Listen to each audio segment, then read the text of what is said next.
Comey. They were made up by Obama. They were made up by the Biden information.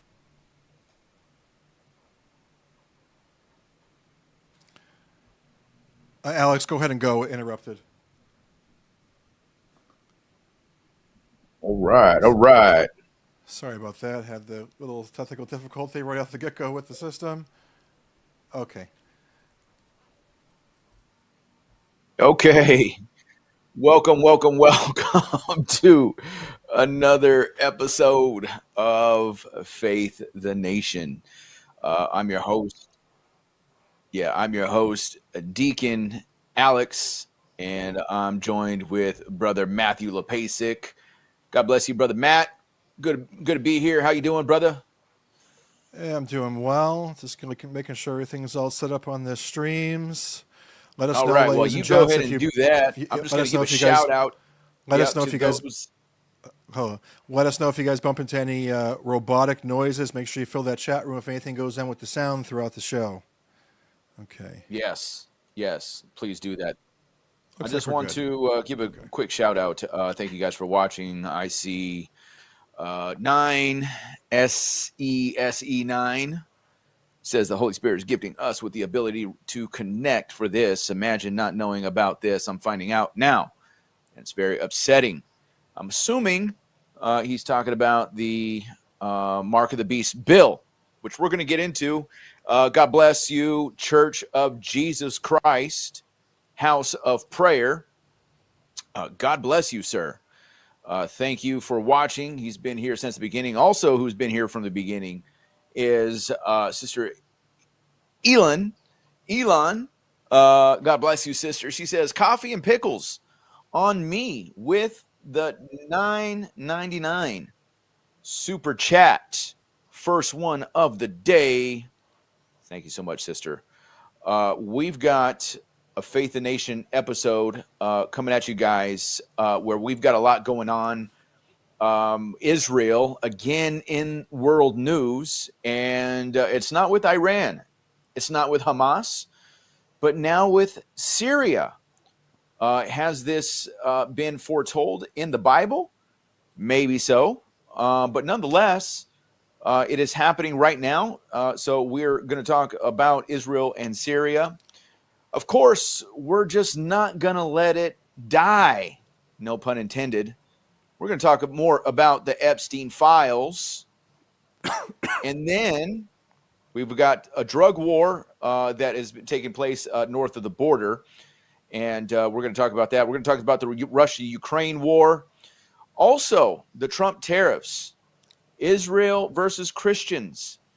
We're going to get into that Mark of the Beast bill as well. Brother Matt is spearheading the Area 51 fires. And we've got some breaking news just happened today. Trump has been diagnosed. And no, that's not for clickbait or anything like that. Trump has been diagnosed with a chronic illness. And we're going to get into that. Also, Charlie Kirk venerates Mary. Is he becoming Catholic? We're going to talk about it. But first, we're going to get started here with Israel with a little clip here. And so we're going to...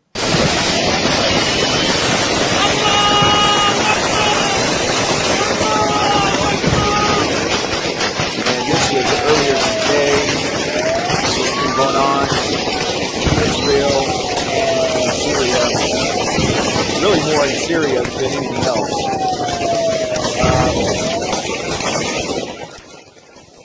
So there's been some tensions with the at the Israeli-Syria border.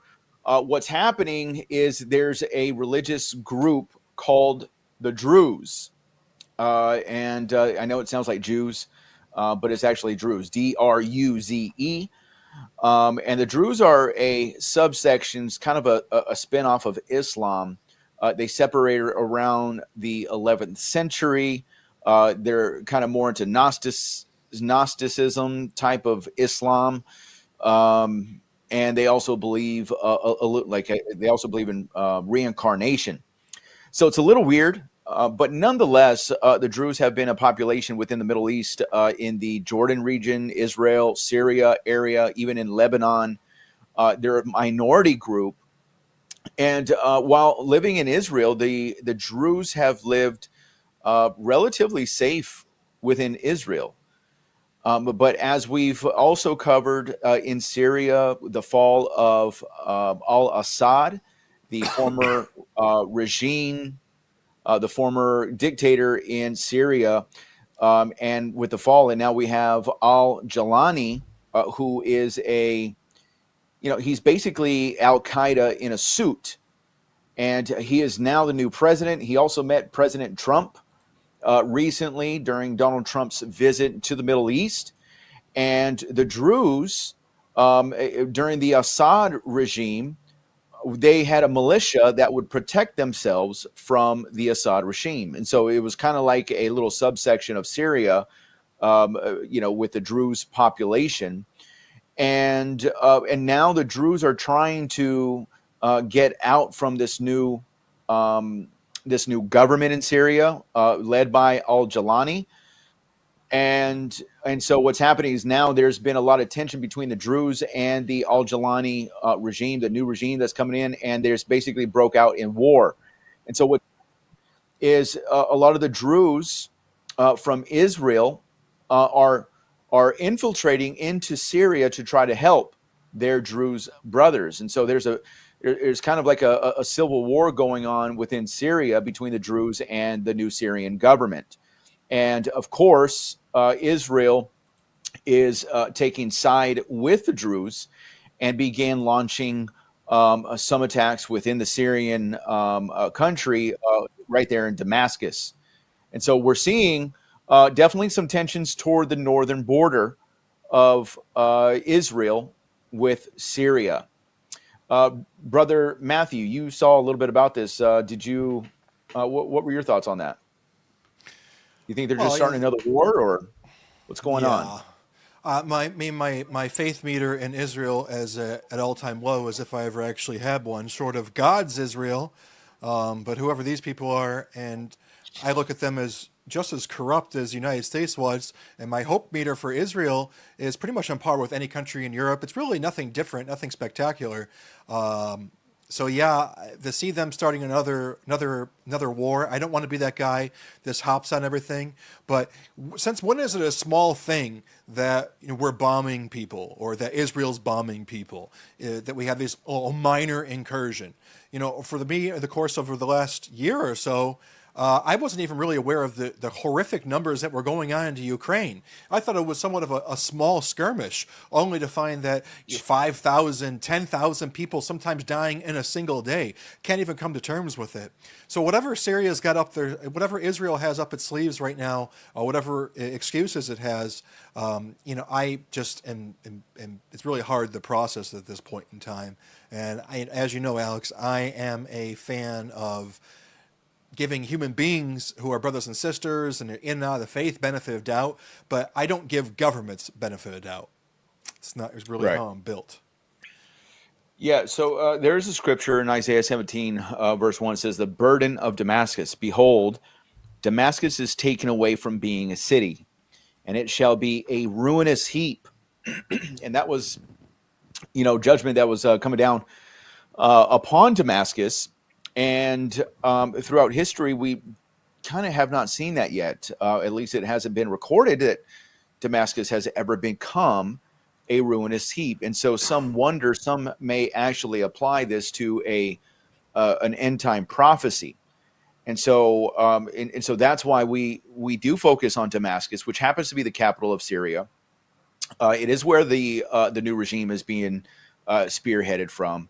And so we are going to keep watch on this, as we want to keep watch on biblical things, so that this way we are not caught off guard. But Netanyahu, obviously he has some things to say, and he let me see here. He had given instructions here. He had said, in a significant escalation of military action, Israeli Prime Minister Benjamin Netanyahu announced today that Israel will continue its operations in Syria to enforce two critical red lines.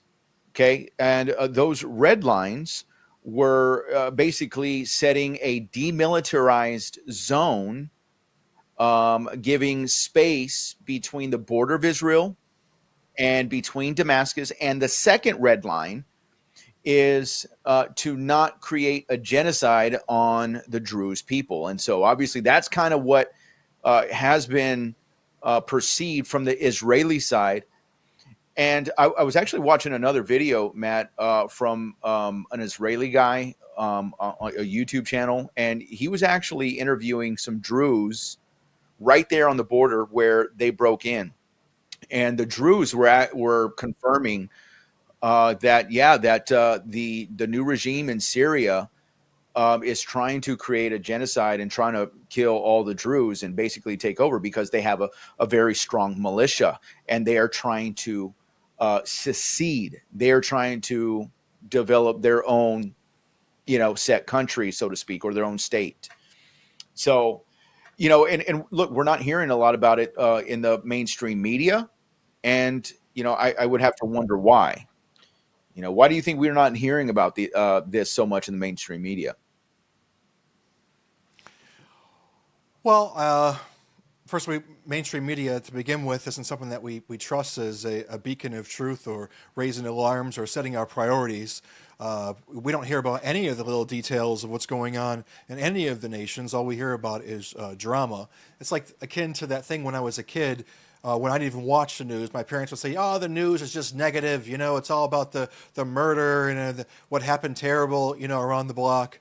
So unless it aligns with an agenda, these things aren't really in the news. And as we know this week, what's aligning with their agenda is the conversations about Jeffrey Epstein that I'm just sick to death of, which we'll be getting into soon. Yeah.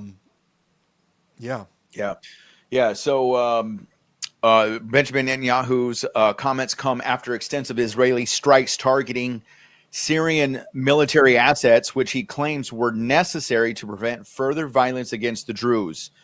He underscored that the ceasefire announced by the Syrian president, again, he goes al-Jalani, he actually goes by al-Shara now, was only achieved through force, not negotiation. So the situation remains tense, with Israel vowing to act decisively to protect its interests and allies in the region. And, look, aside from whatever you think about this, I side with Israel, okay? And I'm not just siding with Israel just to side with Israel. I think what they are doing is they are coming to the aid of the Druze people, okay, who are not Jewish. They're actually more Muslim than they are Jewish, and nobody else is doing it. The UN isn't doing it. The UN isn't calling it out. And so Israel is. Well, if I was in Israel, then perhaps I'd be listening to Israeli TV, and the excuse for that would be that they would be preparing the hearts and minds of the people and railing to people, because a country represents the people, and the people's will have to be involved in terms of these excursions. So I'm not well aware of what's happening on the news over there in Israel, so then therefore I can't give that perspective.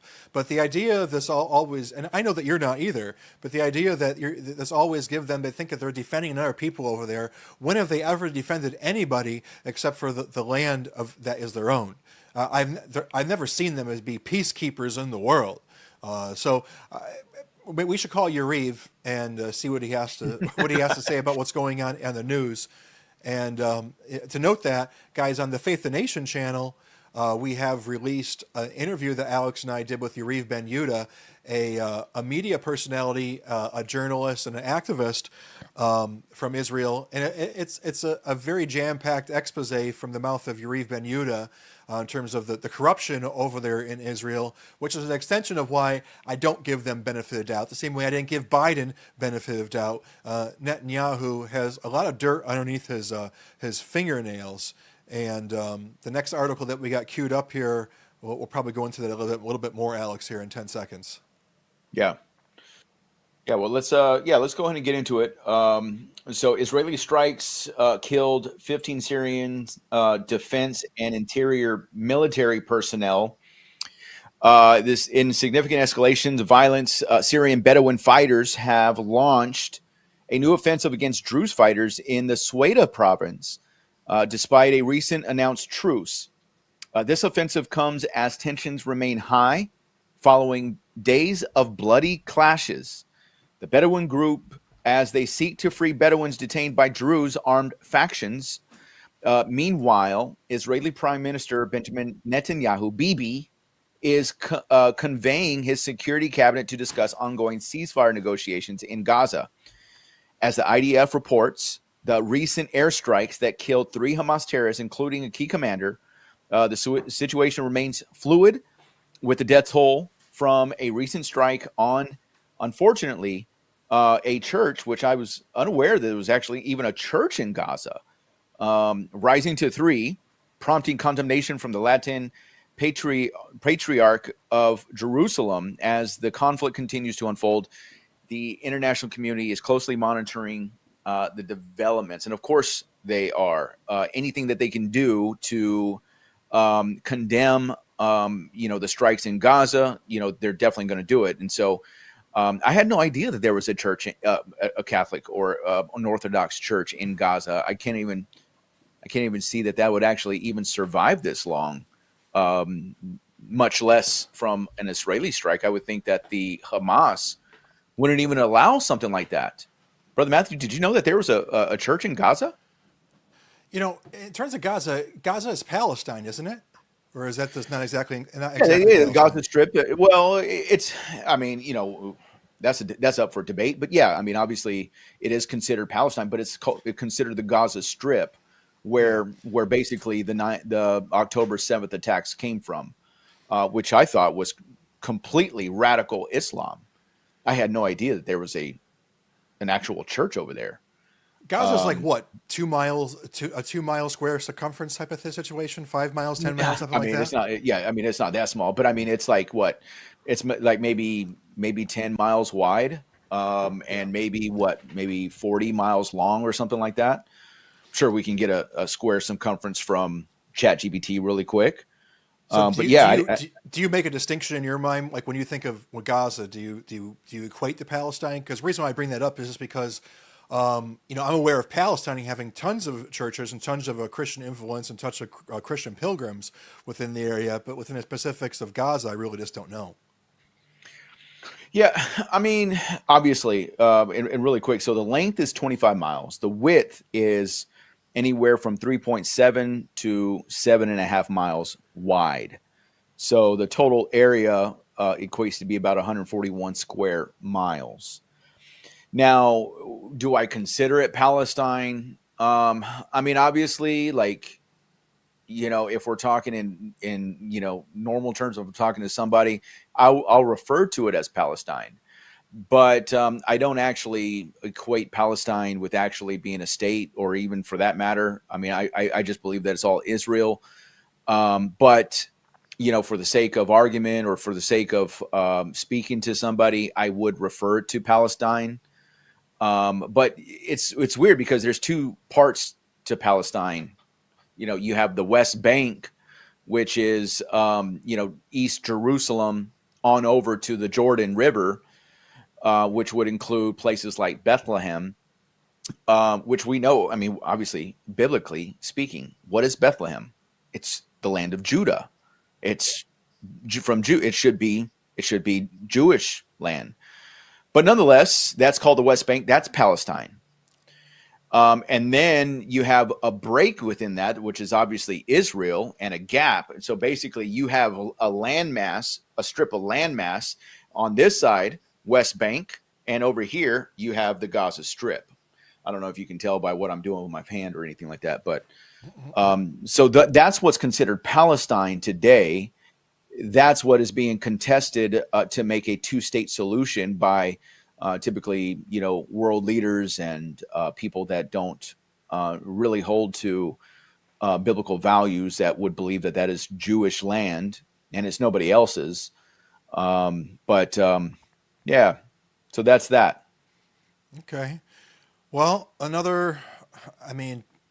Gosh, my memory is such a short-term memory nowadays, but it just seems like Israel is involved in a whole lot of drama in the Middle East nowadays. But I mean, as I was growing up in a kid, that's the only reputation I've ever had of Israel, is to be a war-torn nation that's always going to be fighting, that has been fighting since day one.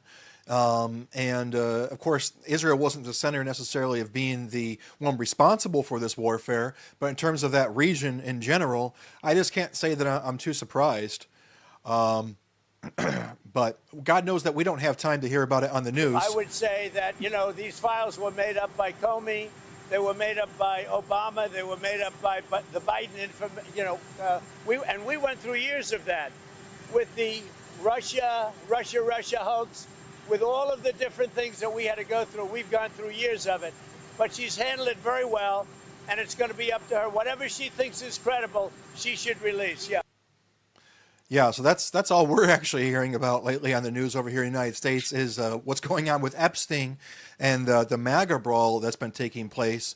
And Trump has had quite a last 3 or 4 days getting into really ticking off the entire conservative right, known as the Make a Great America movement, that is responsible for, putting Donald Trump into office.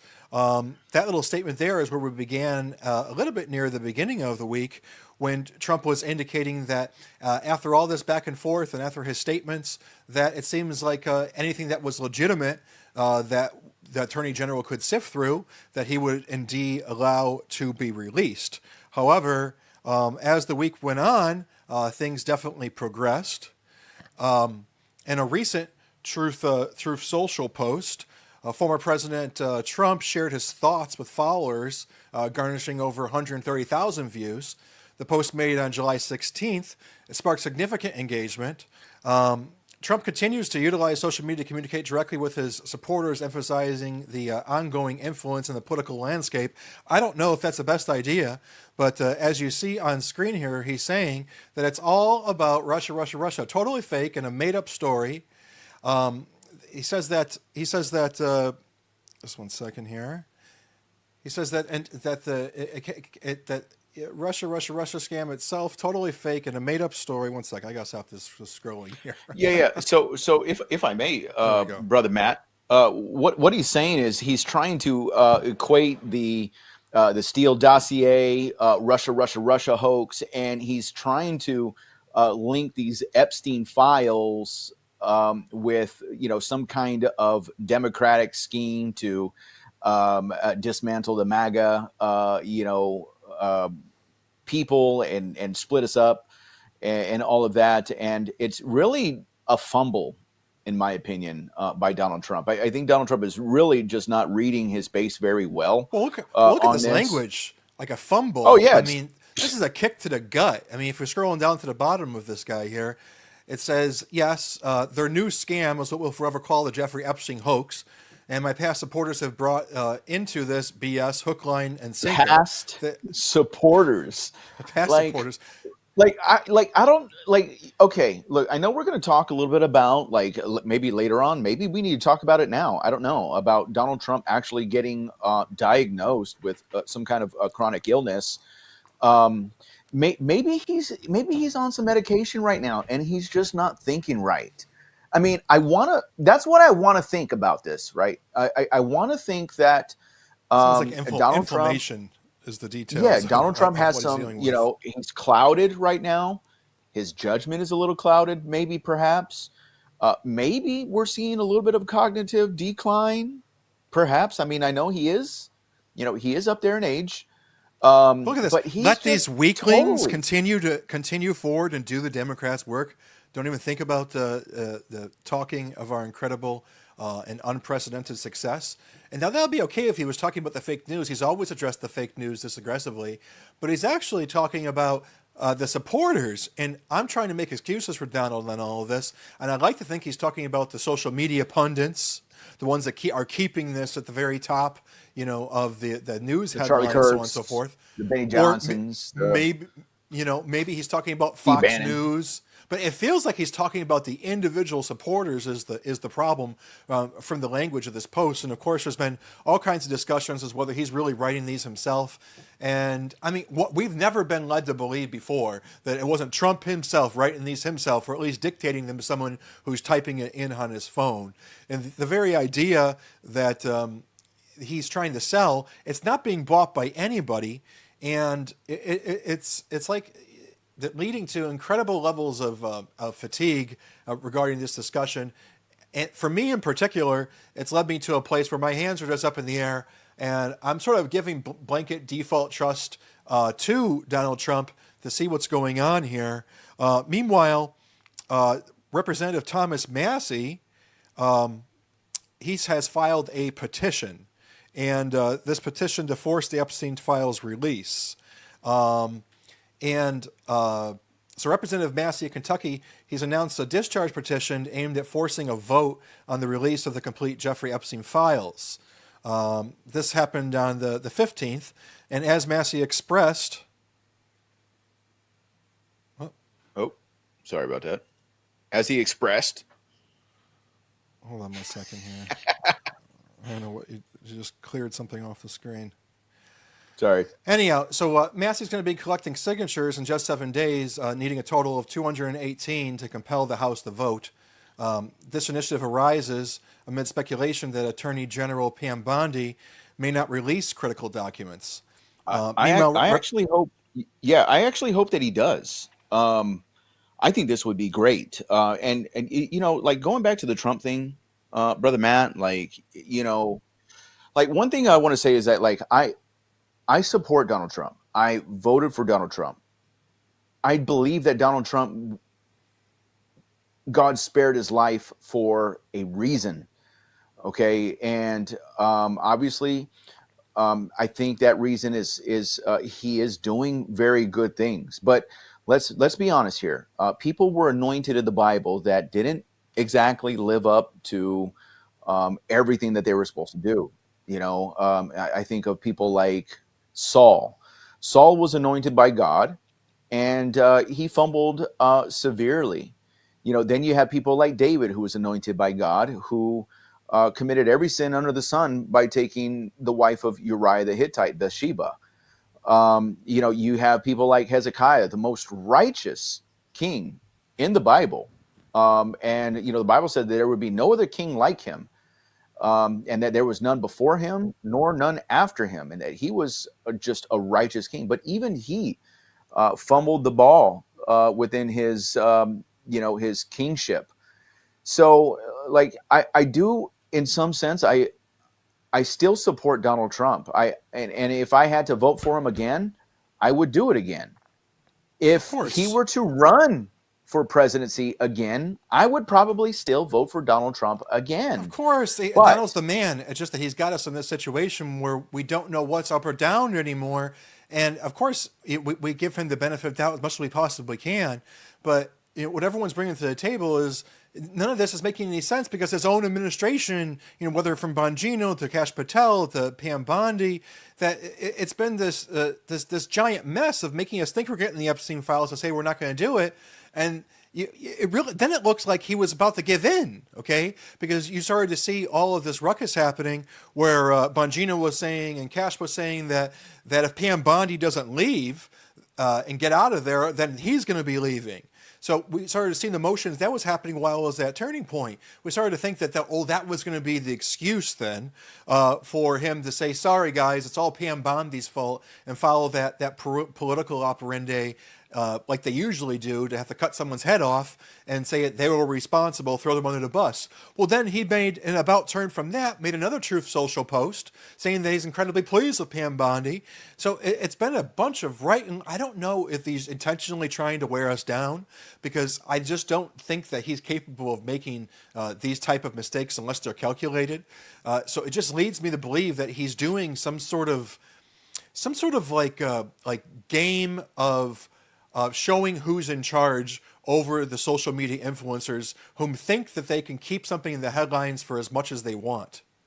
But for me, the opposite of thing has taken place, because Actually, for me, that's exactly what's taking place, because he's wearing me down so much that it's causing me to have my true colors come out, and where it basically is causing me to say, do I trust him or do I not trust him? Because I'm so sick of everything. I'm at the phase where it's like, okay, I want to tune out, and I'm just like, all right, fine, man, you're going to do what you're going to do. I'm not siding with all these social media influencers and all of these mainstream news, and certainly not the people on the left. I'm siding with you, and I don't know if that is his goal or not. But it just seems like it's a real big mess.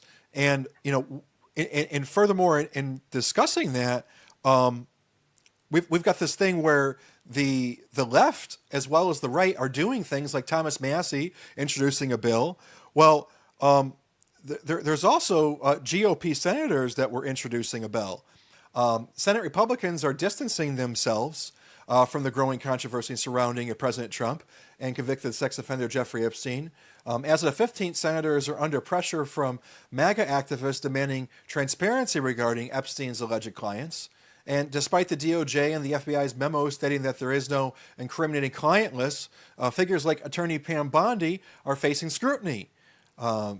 Senate Majority Leader John Thune emphasized that the matter lies with the DOJ and with the FBI, while Trump himself expressed frustration over the ongoing focus on Epstein, stating, this guy's been talked about for years. So it's really out of focus. And then when we look at what the Republicans are doing, Republican lawmakers have moved to block a Democratic effort aimed at releasing the so-called Epstein files. This is coming after the White House handling of the documents related to Jeffrey Epstein were just a complete mess. Led by California Congressman Ro Khanna, he sought to amend the cryptocurrency legislation to mandate the release of evidence from Epstein's 2019 child sex trafficking case.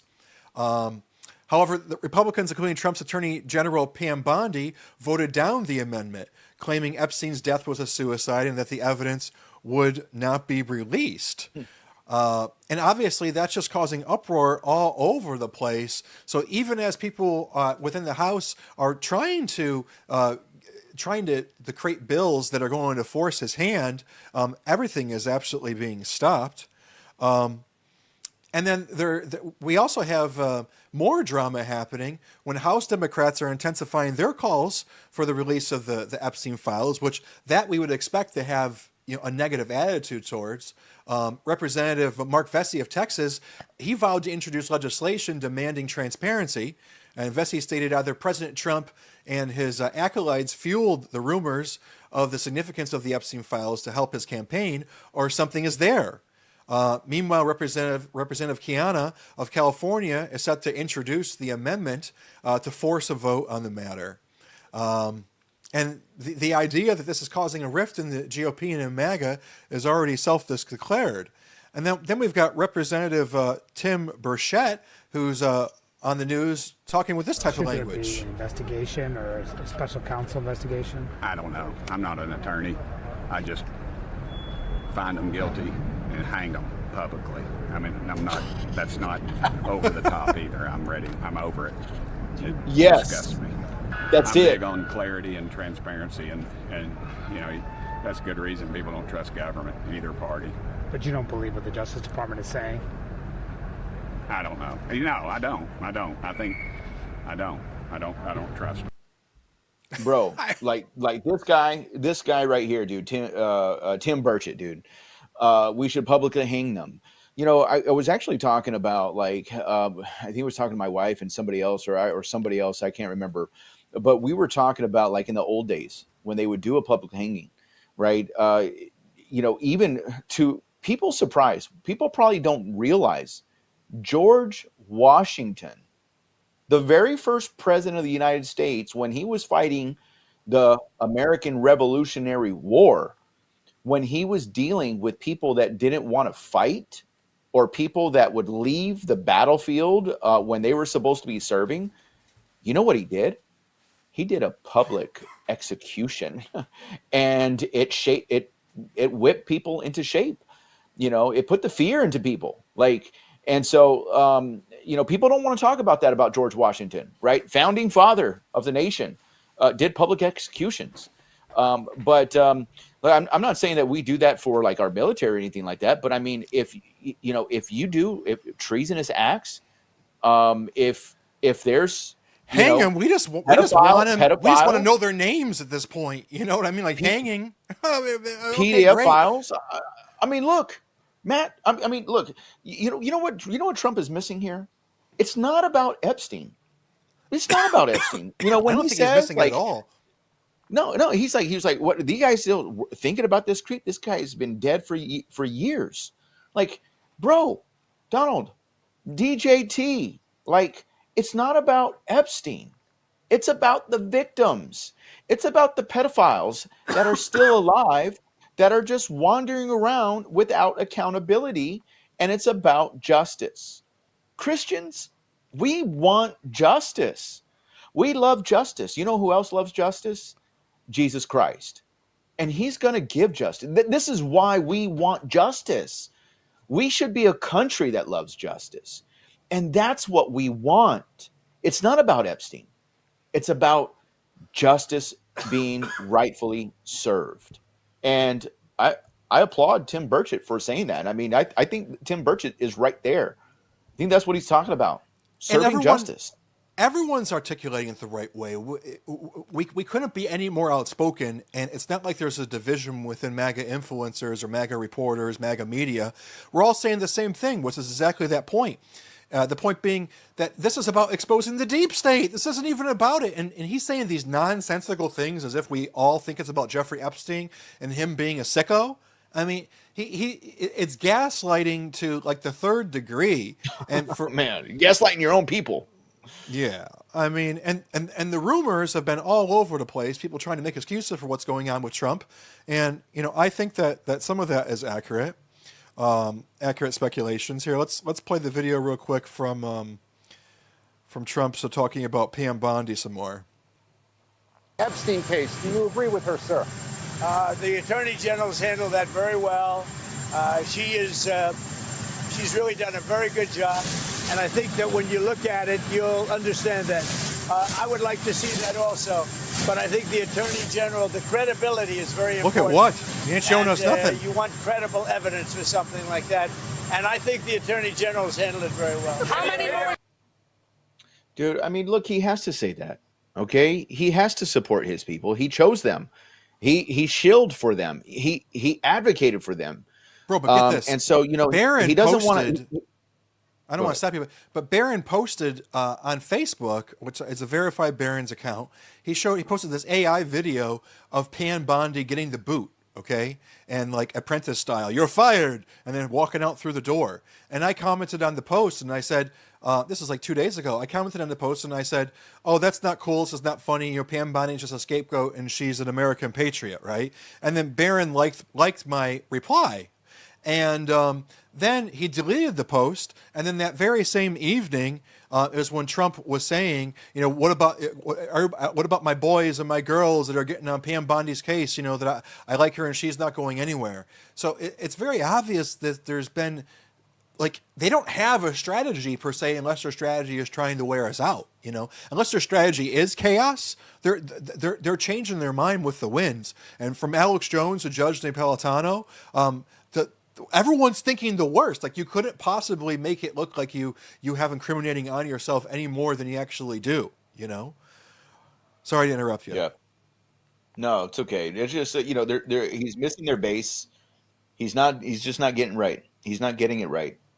This is a big fumble. Yeah. And then, yeah. Obviously, when it comes to the Elon, we wouldn't expect a whole lot of him because we've seen we've seen him lose it over the past couple of weeks, but maybe he was right. He's the first one that said the reason why you haven't seen the Epstein files is because Donald Trump is on it. Yeah. So Elon's just been all over the place, blasting Trump all throughout the week, tweet after tweet after tweet. And the thing about it is, though, Matt, is that, like, look, I think we all know that Trump's name is going to be somewhere on there. Okay, and I don't think that's the problem. I don't think that's the issue. If Trump was actually a client, then that would be an issue. That's definitely an issue. Okay, but but I don't even think he was a client. I just don't see it, because if he was a client, why? I mean, Joe Biden would have jumped on it. Hillary Clinton would have jumped on it. I mean, we would have known that. That would have been a November surprise or October surprise 3 times over. And so the fact that they didn't do that, Donald Trump is one of the most vetted people in the United States in politics. I agree. So if they had, because he's been so attacked, him, that's how he's vetted, yeah, right? Because he's been so under attack. They would have had every chance to use this against him. So I don't think that Donald Trump is on the client list. But sure, is he on the files? Yeah, but here's the thing, Alex. What did they suggest? What did Donald suggest? Okay, Donald suggested that this is the same people who brought you, the whatchamacallit laptop and Russia. He's saying that Comey is responsible during the era when all of this stuff came to the future. So I think what they're finding is that they had added stuff to these files, right? So they've planted evidence within the Epstein files that probably really does implicate Trump in a harsh way. And if you look back at Trump's personality, the guy who coming down the elevator was talking in that Access Hollywood interview, where grab him by the, and 2 divorces behind him. Being featured in all of the clubs for so many years, he's not hiding the fact that he was a ladies' man and he was a club guy, and that he was, like what I guess in the worldly terms you call a regular dude. I almost said womanizer, but like he was a guy that would pride himself in his count, if you know what I mean. Okay, sure. Like we all know those guys, right? I sort of used to be one of them. So this fits his MO of someone that could have legitimately been hoodwinked, saying by someone he's not buying it, right?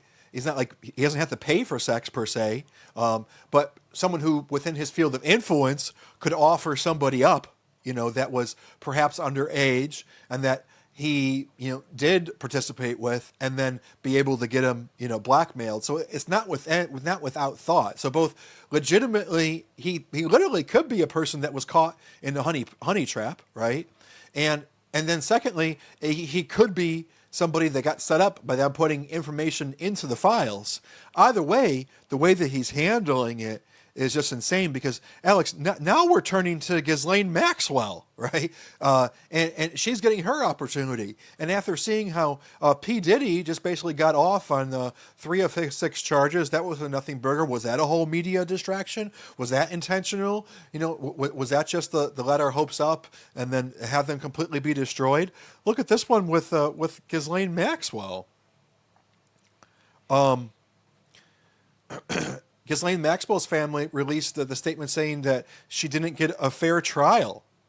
Look at this thing. Yeah, our sister Ghislaine Maxwell did not receive a fair trial. Her legal team continues to fight her case in the courts and will file its reply in short order to the government's opposition in the U.S. Supreme Court. If necessary, in due course, they will also file a writ of habeas corpus to the U.S. District Court.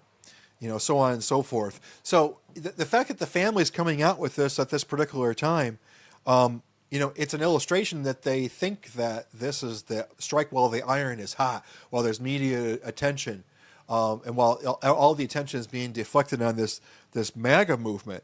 And then, we've been saying forever, not we as in Faith the Nation, but the mainstream pundits in the conservative right have been saying that Epstein was what? That he was like an operative of Israel. Mossad. Yeah, Mossad agent or CIA agent, but specifically Mossad, because Epstein obviously is a Jewish last name. And this was obviously something that Israel wanted to respond on. And so you had Naftali Bennett as a former Israeli prime minister with the Mossad having reported directly to me. I say to you with 100% certainty, the accusation that Jeffrey Epstein somehow worked for Israel or the Mossad running a blackmail ring is categorically and totally false. Of course, is this something that we actually believe? Or, is this something that we just assume that, they're telling the truth, or we just outright reject it? I mean, if you're in the conspiracy realm, you're not going to believe somebody that's a former Israeli prime minister. You're just not going to believe them, right? I mean, why would they tell you if he was Mossad? They're not going to tell. By Trump at the cabinet meeting when someone asked the Attorney General an innocent question about how, an obvious question about how this Epstein imbroglio had suddenly burst upon them, and Trump intervening in that asinine Dude, that guy looks asleep, bro. way, George Galloway, saying, I can't believe people are still talking about Jeffrey Epstein. When he and his... I wouldn't go that far, Alex, because I think Napolitano must have had a stroke or something. Well, he just looks asleep. I'm sorry, man. If he had a stroke, I'm sorry. I don't know. I don't know if that's the case, but that was my suspicion when I saw something like that. It has to be the case. Whole MAGA movement never stopped talking about Jeffrey Epstein. What changed, do you think? Yeah, he looks like a character from like Sesame Street, dude. Evidence bundle that persuaded them not to proceed. I think that I'm going to tell you exactly what I think. I think Trump's name is on the list. I think Mossad knows it. I think Mossad told their American stenographer, who happens to be the director of the CIA, who takes down and regurgitates everything Mossad told him. And I think that stenographer whispered it into the president's ear. And he's terrified that this will come out because he knows it will be the beginning of the end, whether there's a Republican Congress or a Democrat Congress. That's what I honestly believe has happened. Now, obviously, I haven't seen the files. Government, that's how highly the government regards him on the time, place, and manner. Now he's talking about the autopsy. Death in either a wrongful death or a murder case. Dr. Bodden was hired by... Yeah, just intervene for a second because I sort of cut maybe prematurely. We'll resume that. But so what do you think of Napolitano? Well, he said. Well, first off, he said that he hasn't seen the files, so he just thinks that Donald Trump is on the list. I mean, it's just speculative at that point for him. It is, but we all think that. Isn't that what you're thinking? I'm thinking that he's in the files. I think we have to make sure that we differentiate between what is the files and what is the list, right? The list, the Rolodex, the black book, so to speak, the client list, the ones that were actually flying to the island to commit. But that's public record. That's been public record. That's stuff that has been out now for good 6-7 years. So we know obviously. Yeah, and Trump isn't on them.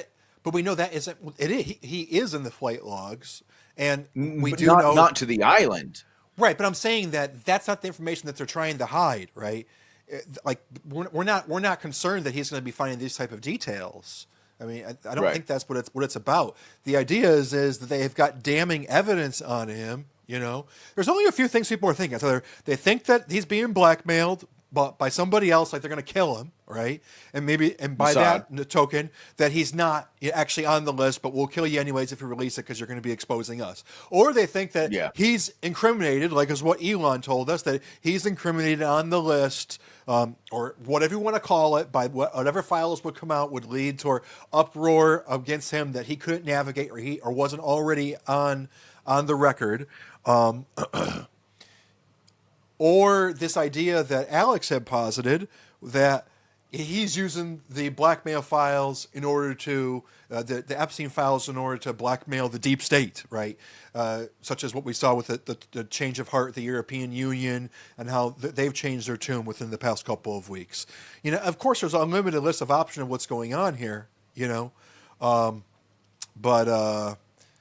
the speculation would just end if it was just released, or whatever you can release. And so, now, Trump is, I heard that he's actually recently embracing a special prosecutor to actually investigate the this Epstein file, whether or not it actually happens or not. I mean, Trump has been and the administration has been so wishy-washy and so double-sided on this, double-minded even.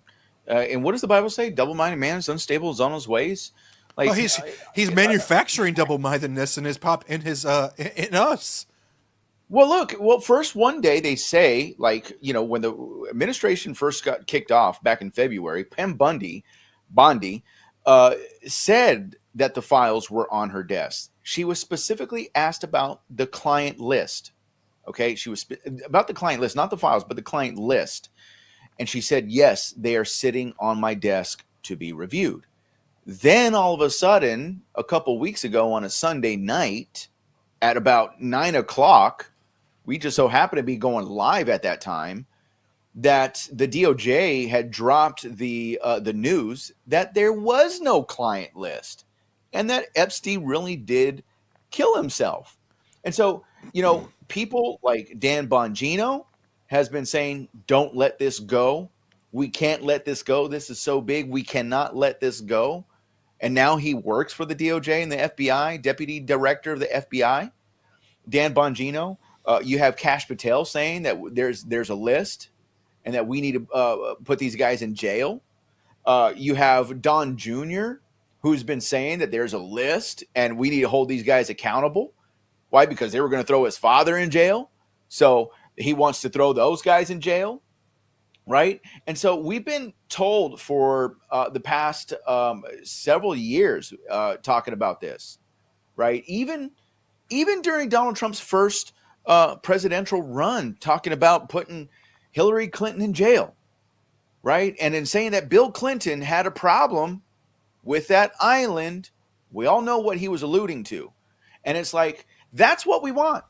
If Bill Clinton's on the list, let us see it. We need to see it. Bro, he has to be held accountable.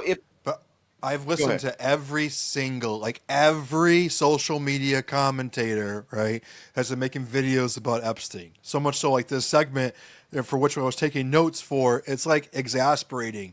Everybody's got the same opinions.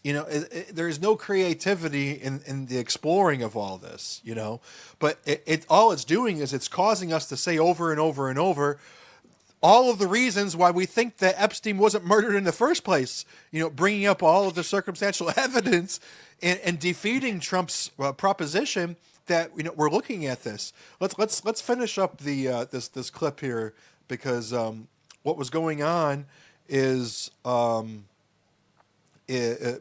is Judge Matalapano. He was talking about Dr. Bowden. Where concerns are raised regarding the original government's autopsy findings by Dr. Bowden, who he's a guy who frequently testifies for the government, and he was asserting that Epstein's injuries could not have been self-inflicted, claiming that it defies the laws of physics. And that assertion, obviously was raising all kinds of questions about the circumstances surrounding Epstein's death. So let's resume that clip and let Napolitano explain it. Epstein's relatives, his family, to investigate his death, to perform another autopsy, and to examine the reports of the original government autopsy. And Michael Baden, the doctor the government trusts, has said it is impossible for him to have suffered the injuries he suffered by his own hand. It is against the laws of physics. It could only have been done by an outside force. That's what this 1 minute is hiding, what the outside force was. It was probably the same sophisticated people who compiled the list and who are threatening Trump. They know how to kill. They know how to kill quietly, quietly, effectively, and quickly. I'm sure that that's how it was done. I shouldn't say sure. I'm confident that that's how it was done. Dude, that guy looks like a Sesame Street character, bro. Look at him. But that's not his fault. There's something going on. So yeah, let's God forgive me. Lord forgive me. let's skip ahead to the special prosecutor. So Donald Trump has embraced the FBI's decision to investigate the alleged intelligence abuses spanning from the 2016 to 2024.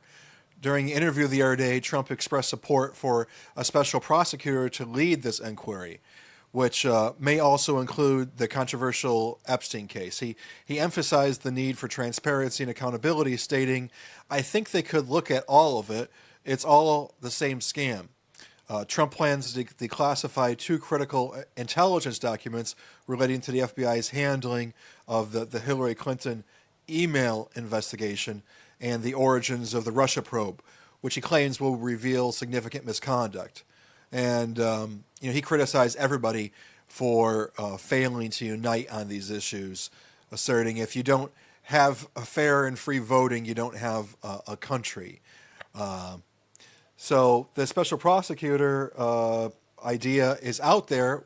We just don't know if it's actually going to happen. And to really top this off, we have the news that the person that we've been hearing that is connected to Comey being, what is it here, his daughter? Yeah. His daughter of James Comey is finally getting fired. Maurene Comey, a prominent prosecutor in the high-profile cases, including those of Diddy and Epstein and Maxwell, has been fired from her position, finally, as the Manhattan U.S. Attorney's Office. That decision was confirmed just earlier yesterday. Comey, who is the daughter of FBI Director James Comey, informed of her termination by the Executive Office for the U.S. Attorneys. The reason behind her dismissal is obvious. I don't know why she wasn't. Yeah, I don't know why she wasn't let go months ago. Yeah, like what's taking you so long, bro? It's crazy, craziness, craziness. So let me just say my last thoughts on this whole Epstein thing. When it comes to Donald Trump, again, I just want to say I support Donald Trump still. I think this is definitely a very big fumble, on his side with the administration. It's just very odd how it's being handled. And number one, we just lost a lot of trust in that. And I'm not saying that we put all of our trust, in a man or anything like that, but I'm talking about a worldly thing. Obviously, we know where our trust ultimately lies. It lies in Christ. It lies in what Jesus did for us on the cross. So when we say that we lost trust for someone like a Donald Trump, or we're losing trust in the Trump administration, don't take that where it doesn't need to go. But let's be real. Obviously, we were wanting to see people being held accountable for the heinous crimes against child, you name it, child sex schemes, so whatever they were doing, man. We want justice to be served.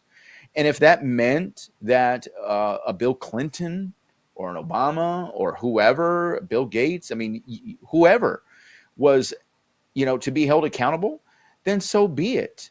Because we don't want these types of things going on in our country, nor should we want it anywhere in the world. But what do we have control of? We should be able to have control over what happens in our country. And so we don't want that stuff happening. We want these people to be held accountable. That's what the Epstein Files is really about. It's not about Epstein anymore. It's about justice being served. We desire to see justice truly served.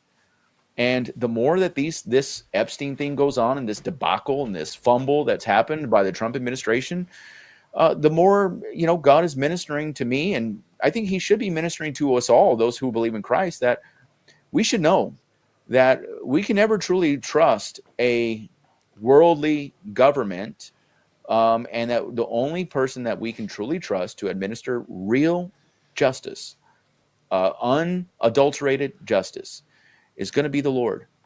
And so, we're gonna thank God on that day when justice is truly served. And You know, it's moments like these where we desire justice, we don't see it in the world, and when we read in the Bible how God is going to administer justice, I can only imagine on that day when the Lord returns and justice is truly served, how the saints are going to react, because we desire justice and we will see it served one day.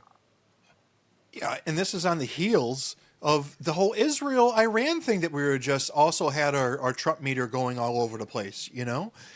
So we literally were fatigued to death about that, starting off saying that, oh, we don't know what, I was saying that I didn't know whether he should be doing that. I was having distrust in Israel. And then that turned out into to be this major win, in my view, at least for Trump, as Iran did that little fake retaliation on the bases. And it seems like that whole situation was closed out, and we wanted to just have the win and be able to run with it. But instead, now we've got this major L hitting us in the face because of Epstein. And in this case, you know, it's like Trump is the only one that can be to blame. And there's just so much going on with people who are paying attention to the news every day that you couldn't have any more of an explanation just to stop watching the news altogether, you know, and but just put your faith in Christ and Christ alone, and don't even care about the United States actually being restored, because it's not healthy paying attention to all this stuff day in, day out. I'll tell you that much. It's an emotional roller coaster. Trying to decide whether you trust somebody. Imagine if you had to do that with your wife or with your husband. You know, do I trust you? Do I not trust you? I mean, it would exhaust you. And that's because you really care about that relationship. And the relationship that we have by Donald Trump is a proxy because of this nation that we live in, the care that we have. And the idea that it's being tossed to and fro from our emotions is it really takes its toll on our psyche. So time for me to take some time off from Epstein, but I really can't predict what's going to be happening next. And like I said, at Turning Point, every 3 days of every It's not going single away. person talking about it. I just don't even know. It's what not to going think away. about the whole situation. I don't think it's going to go away. It's not going to go away until we see some real stuff here. And will we see some real stuff? I don't know. Are they going to wait for maybe a big story to drown this Epstein stuff out? I don't know. Maybe. But I just don't think it's going to go away. I think this is a real black eye on the administration. It's a real sore thumb. And it's just, man, you know, it's just not a good look. I mean, I'm going to get over it. If we never see it, if we never see the Epstein files, I'll get over it. I'll get over it. I mean, that's what am I going to do? I'm not going to just beat myself up over the Epstein files if we never see it. I'll get over it, move on. But it'll always be in the back of my mind. And anytime we talk about the Trump administration, if we talk about in the future or whatever, however much time we have, and we look back at the Trump administration, it's going to be a black eye. You know, that's just what it is. Yeah, we left off last episode with that White House faith meeting, which wasn't exclusively about Christ, but it was open to all faiths, although dominated by the Christian faith. And that brought me up to a 95%. But after the last few days of paying attention diligently to everything that's going on, I mean, this is where I'm at, you know, 65% of Donald Trump. I wanted to be at 100. Sorry to me. I would probably be at about a 51. I'd be at about a 51. But you don't want one, right? I asked you. Well, in other news... One's good enough. One's good enough. In other news, why don't you take this away, Alex? Yeah, so right up in our northern border, the DEA busts a Canadian narco whose Chinese supplier Over the 4th of July weekend. Promised to ship 100 kilos. Maybe if Matt can quit messing with stuff in the background, Matt. We got it. Just kidding. In a dramatic DEA operation, okay, this happened in Canada, authorities have arrested Opinder Singh, Sion. I probably butchered that name, but he's a senior Indo-Canadian gangster. I didn't know Canadians had gangsters. Linked to a very vast fentanyl trafficking network, sting which took place in Vancouver, revealed a pipeline shipping 100 kilos of fentanyl precursors monthly to Los Angeles. Sion, who leads the Brothers Keepers gang, Brothers Keepers gang. That's interesting. That's a biblical name, Brothers Keepers. Am I my brother's keeper? Has connections to Mexican cartels and Chinese triads. The investigation, which began in June of 2022, involved undercover agents, extensive surveillance, blah, blah, blah, blah, blah, blah, blah. Here's the interesting part. Is Trump was talking about fentanyl coming from the northern border, talking about, I don't know if you guys remember when Trump was duly elected president, and what's his name? Trudeau had came, and they talked, they met, and Donald Trump had first initially called Governor Trudeau, and was talking about the fentanyl. And everybody in the North, everybody in Canada was saying, from Canada media, wait, what are you talking about? We don't have a fentanyl problem. I don't know if you guys remember that or not. And it was, it only comes from the South. But somehow, and this is one of the areas where I say that Trump got it right. Okay. Apparently there was a big sting that took place that stopped 100 kilos from coming in. This was going to be a monthly thing coming into the United States from Canada. You have people from Canada that are 51st staters, or they are annexers, or people that want to be annexed by Donald Trump. I follow them on X. They were talking all about this, that this is another reason why Donald Trump should annex Canada. And so obviously we're not going to necessarily talk about that. Maybe you want to talk about it, Brother Matt. But, the sad part but I think this is a serious problem. I mean, of course, and the sad part is that things like this get overshadowed because what do we end up thinking in our mind? This is just a distraction. Oh, we start talking about Epstein. Yeah. Well, or this is just a distraction from Epstein, And we just have to really seriously keep in mind, I wish I had the clip ready, but Roger Stone at Turning Point, he gave a really great speech on the final day, which was actually at the church service. And he ended the speech where he would say an accomplishment of Donald Trump, and then he would say, because he was emulating this conversation that he was having with a reporter, and the reporter would say, but what about the Epstein case? And then Roger Stone would repeat another accomplishment of Donald Trump within the past 6 months. But the reporter would say, but what about the Epstein case?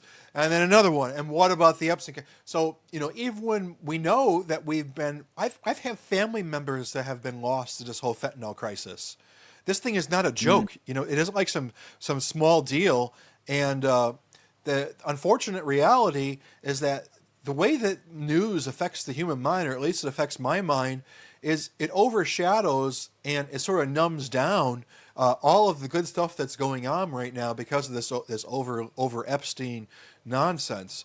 And Pam Bondi even had a press conference the other day here where they were announcing the Operation Take Back America announcement. Which let's go ahead and play that. Kelsey, for being here with us. Over the 4th of July weekend, DEA agents executed successful operations throughout this country. One in Columbia, South Carolina, where they seized 71 kilos of fentanyl and 20 kilos of methamphetamine.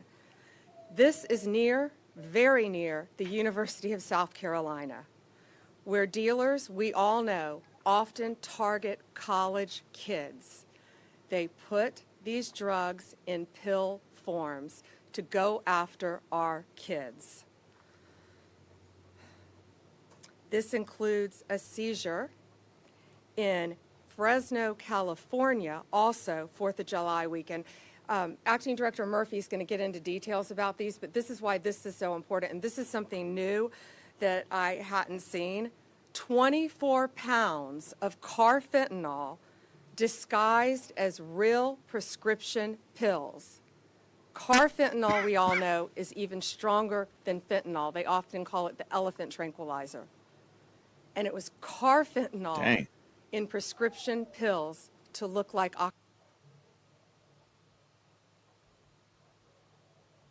Yeah, that's big stuff, man. Did you pause that intentionally? I mean, no. Oh. I didn't pause. Did you? I don't believe so. Yeah, I don't know. I mean, go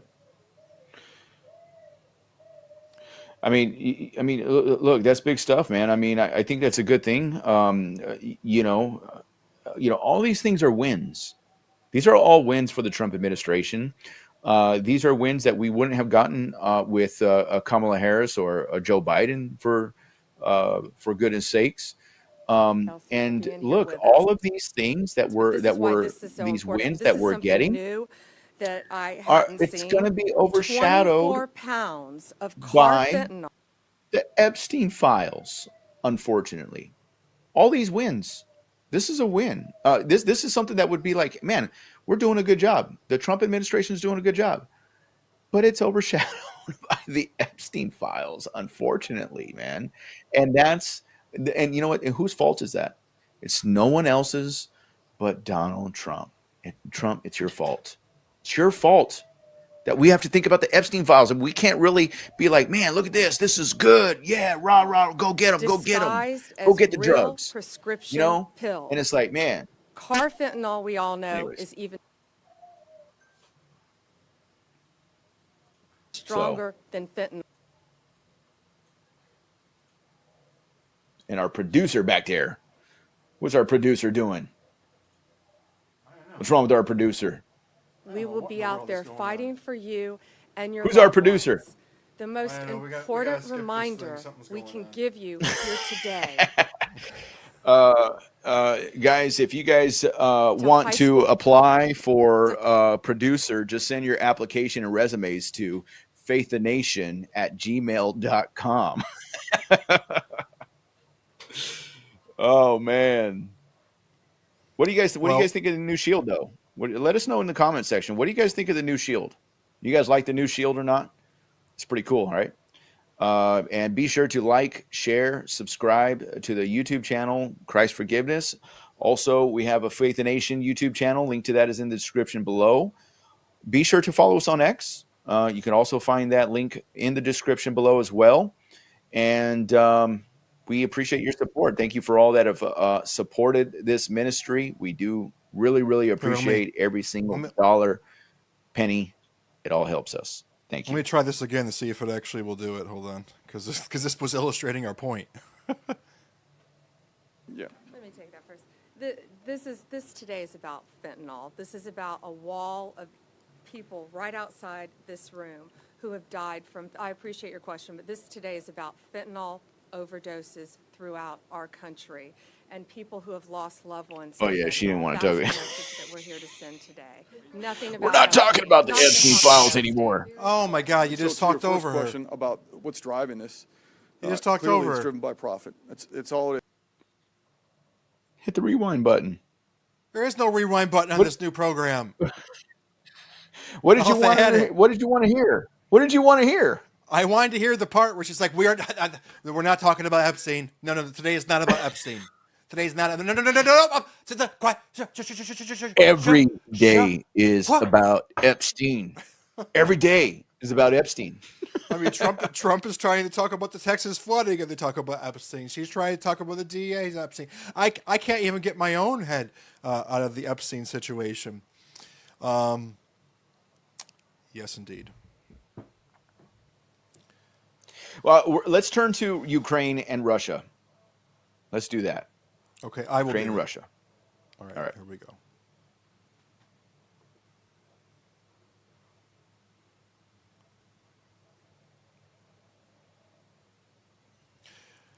Well, by I will do it, I mean I would press the button. But in a dramatic turn of events, Representative Marjorie Taylor Greene has publicly criticized former President Donald Trump's recent decision to send advanced weaponry to Ukraine.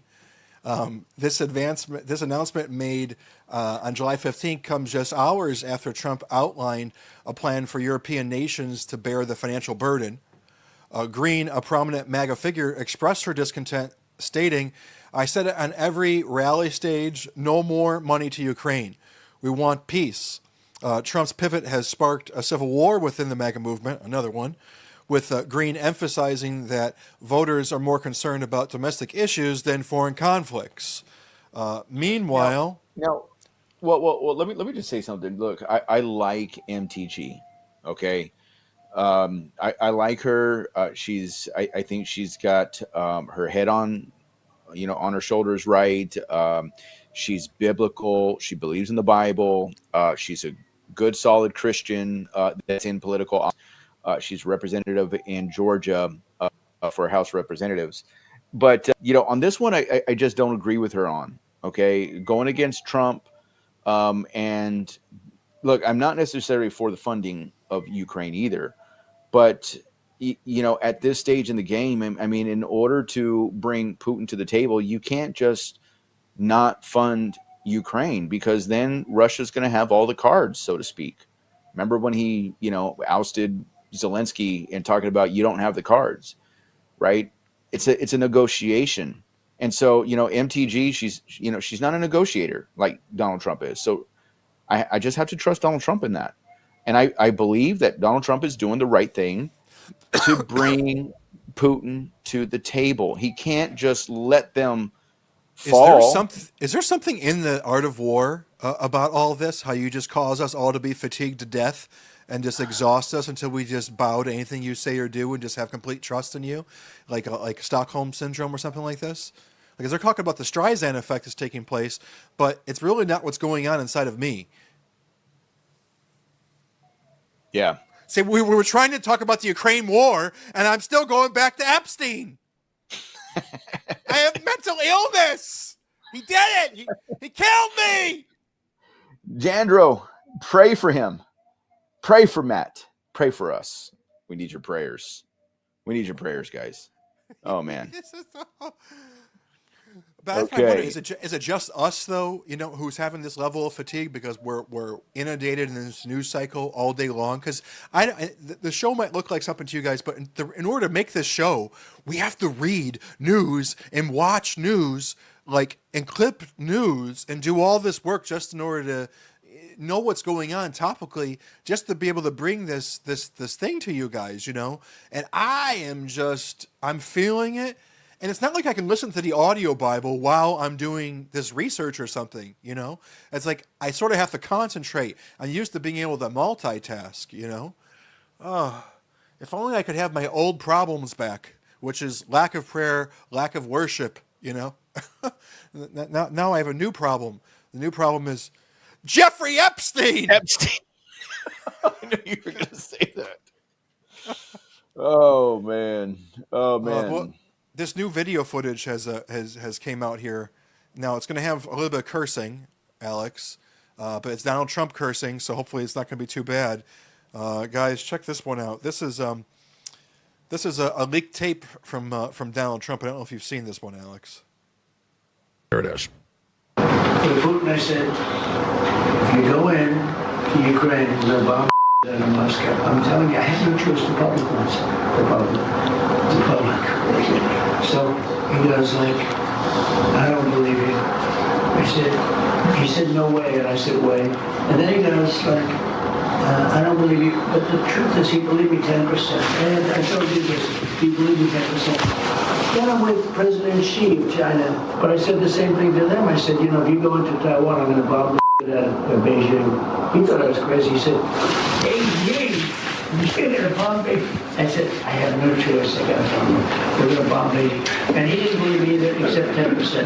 And 10% is all you need. In fact, 5% would have been okay too. And we never had a problem.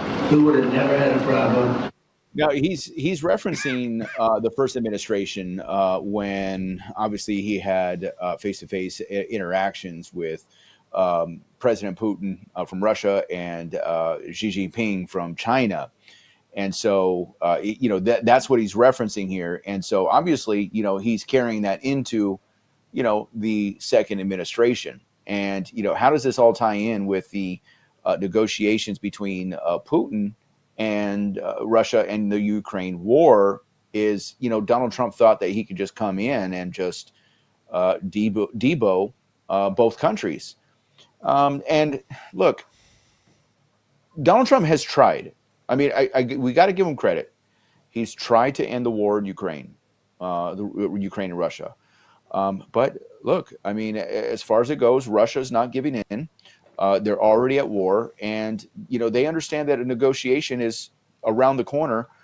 Russia wants all the negotiating power in his court.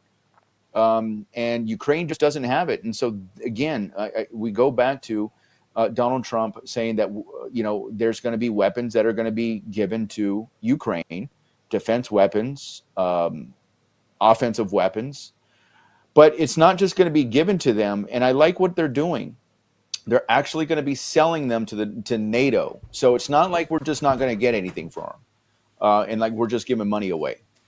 So that is one positive, and I think that's definitely a positive. And obviously, we want the war to end. Nobody wants war, but at this point, you can't just leave Ukraine high and dry. They have to be able to defend themselves. They have good equipment, and NATO's going to buy them and distribute them. So.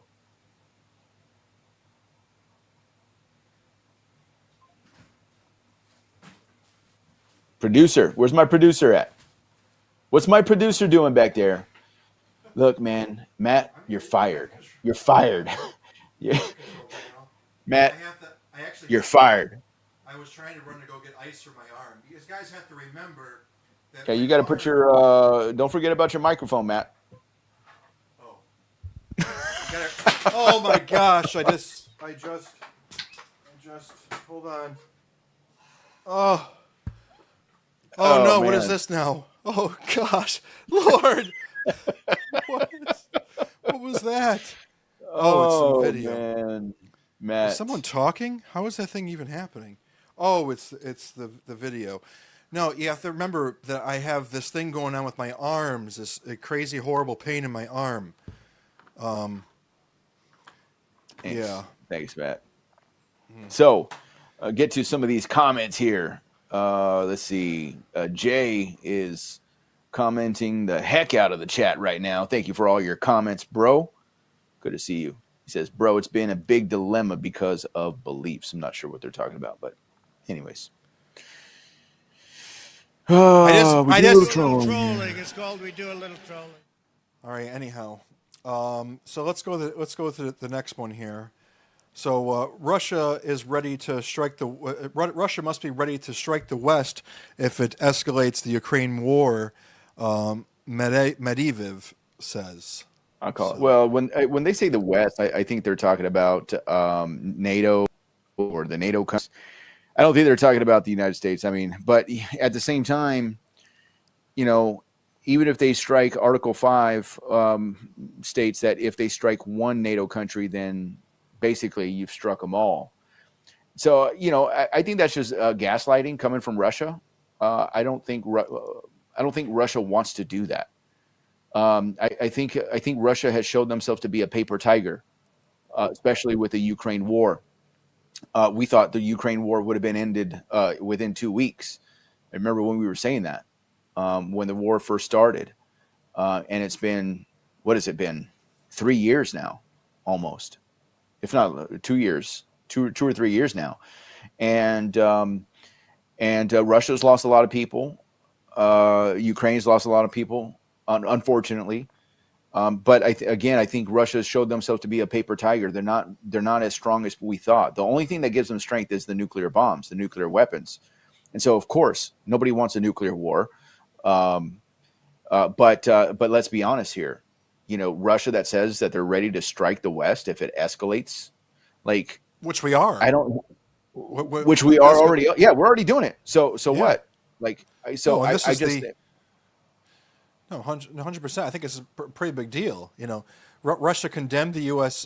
Condemned our decision to increase the arms shipments to Ukraine, and the announcement just made this morning. It signals Kiev that it should abandon any hopes for peace negotiations. Russian officials, including Deputy Chairman of the Security Council Dmitry Medvedev, however you pronounce that, have labeled the U.S. actions as blackmail and warned of potential preemptive strikes if the situation escalates. Trump has set a 50-day deadline for Moscow to agree to ceasefire or face tougher sanctions, including 100% tariffs on Russian goods. The ongoing conflict, which began in February of 2022, has resulted in already an estimated 1.2 million casualties. At least it's not deaths, making it Europe's deadliest conflict since World War II. And as the war continues, that's what that is. Well, casualties. Oh, is casualties death? Yes. 1.2 million deaths. Yeah. Good Lord. Yeah, that's a lot, man. And I'm over here catching up on the Gilded Age. Yeah, and worried about Epstein. Season 3, episodes 1 through 4. You know, there's very few television shows that are clean enough that I can actually watch nowadays. Yes, Toddler Mama says, "Be healed, Matt, in Jesus' name." My arm and my mind. Yes, yes. No, but in all seriousness, though, Matt, yeah, it's 1.2 million, unfortunately, that's taken place in that war. And you know, we always talk about, you know, people want to bring up the genocide in Israel or in Gaza, but we don't talk about how many deaths that have been taking place in Ukraine and Russia. Like that is, it's just been a terrible travesty what's been happening over there since World War II. The greatest number of deaths since World War II, and the way that my life has been lived completely in La La Land over here. You know, building advertising TV cart scooters in the backyard and complaining about what I complain about on a daily basis. And 1.2 million people have died over there. I am so morally and consciously disconnected from what's happening over there in Ukraine. It boggles the mind of how that's even possible for me. Yeah, and if I could say, like, I understand MTG, and when we say MTG, we're talking about Marjorie Taylor Greene, okay, the representative coming out of Georgia, Republican. You know, she's, you know, basically going against Trump, you know, about, you know, funding the war over there. And it's not the same thing that we were doing with Biden. See, it's completely different. Trump has agreed to sell to NATO, and then NATO will distribute to Ukraine. But see, this is all an effort to bring Putin to the table.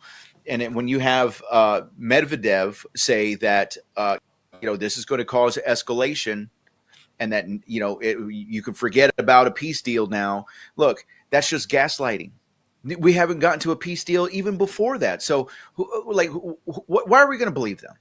Okay, we're not going to believe them. Trump, we're done believing Russia is coming to the table for a peace deal. It's time, I got to believe somebody. I was believing Russia. I mean, that's another thing back and forth, bro. I was on the side of Russia, okay? I was over here saying that we started this whole thing with Ukraine. Right? Well, we did. I know, but literally, I thought that when Trump got into office, Russia was going to turn out being the good guy, and now I can't. I'm flipped on my head every other minute over here. Remember, I left all of this news garbage 8 years ago because at least I knew that, because I was a mouthpiece for this on the streets, I would repeat the conspiracies. You know, I left it because I felt the Lord told me to. But really, so I wouldn't accidentally lie people when I was relaying my opinion, you know?